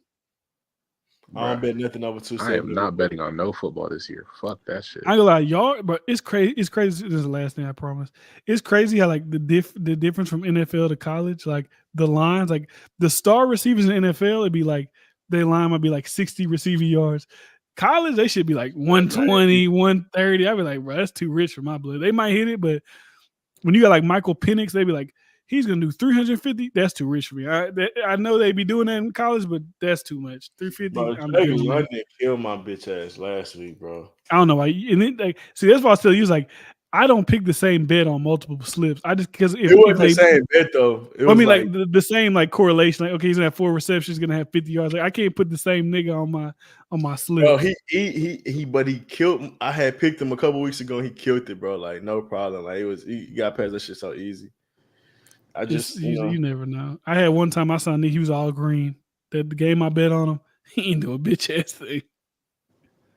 No, last thing I promise. Last thing. Okay. I was in the college shit. I saw Georgia Tech quarterback. He was like rushing yards. He was going crazy. Fantasy score crazy. I'm like, oh, he's gonna. Clemson. I was like, oh, Clemson. Like, I feel like they kind of had like a bounce back. They started doing good towards the end of the year, but they kind of sucked this year. His over was like over 35 rushing yards.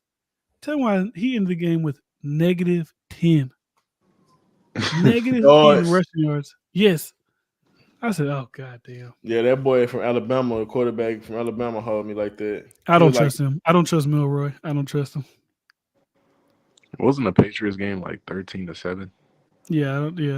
If you want to trust it, let me tell you something. The one college quarterback that I do trust is Jaden Daniels from Who- LSU. LSU, that boy. I Because told he you, gonna run that bitch, and he gonna throw a couple times. That fantasy score gonna be crazy. That's the only quarterback I trust, and also Carson Beck for Georgia. He be hitting. you know what else I noticed too?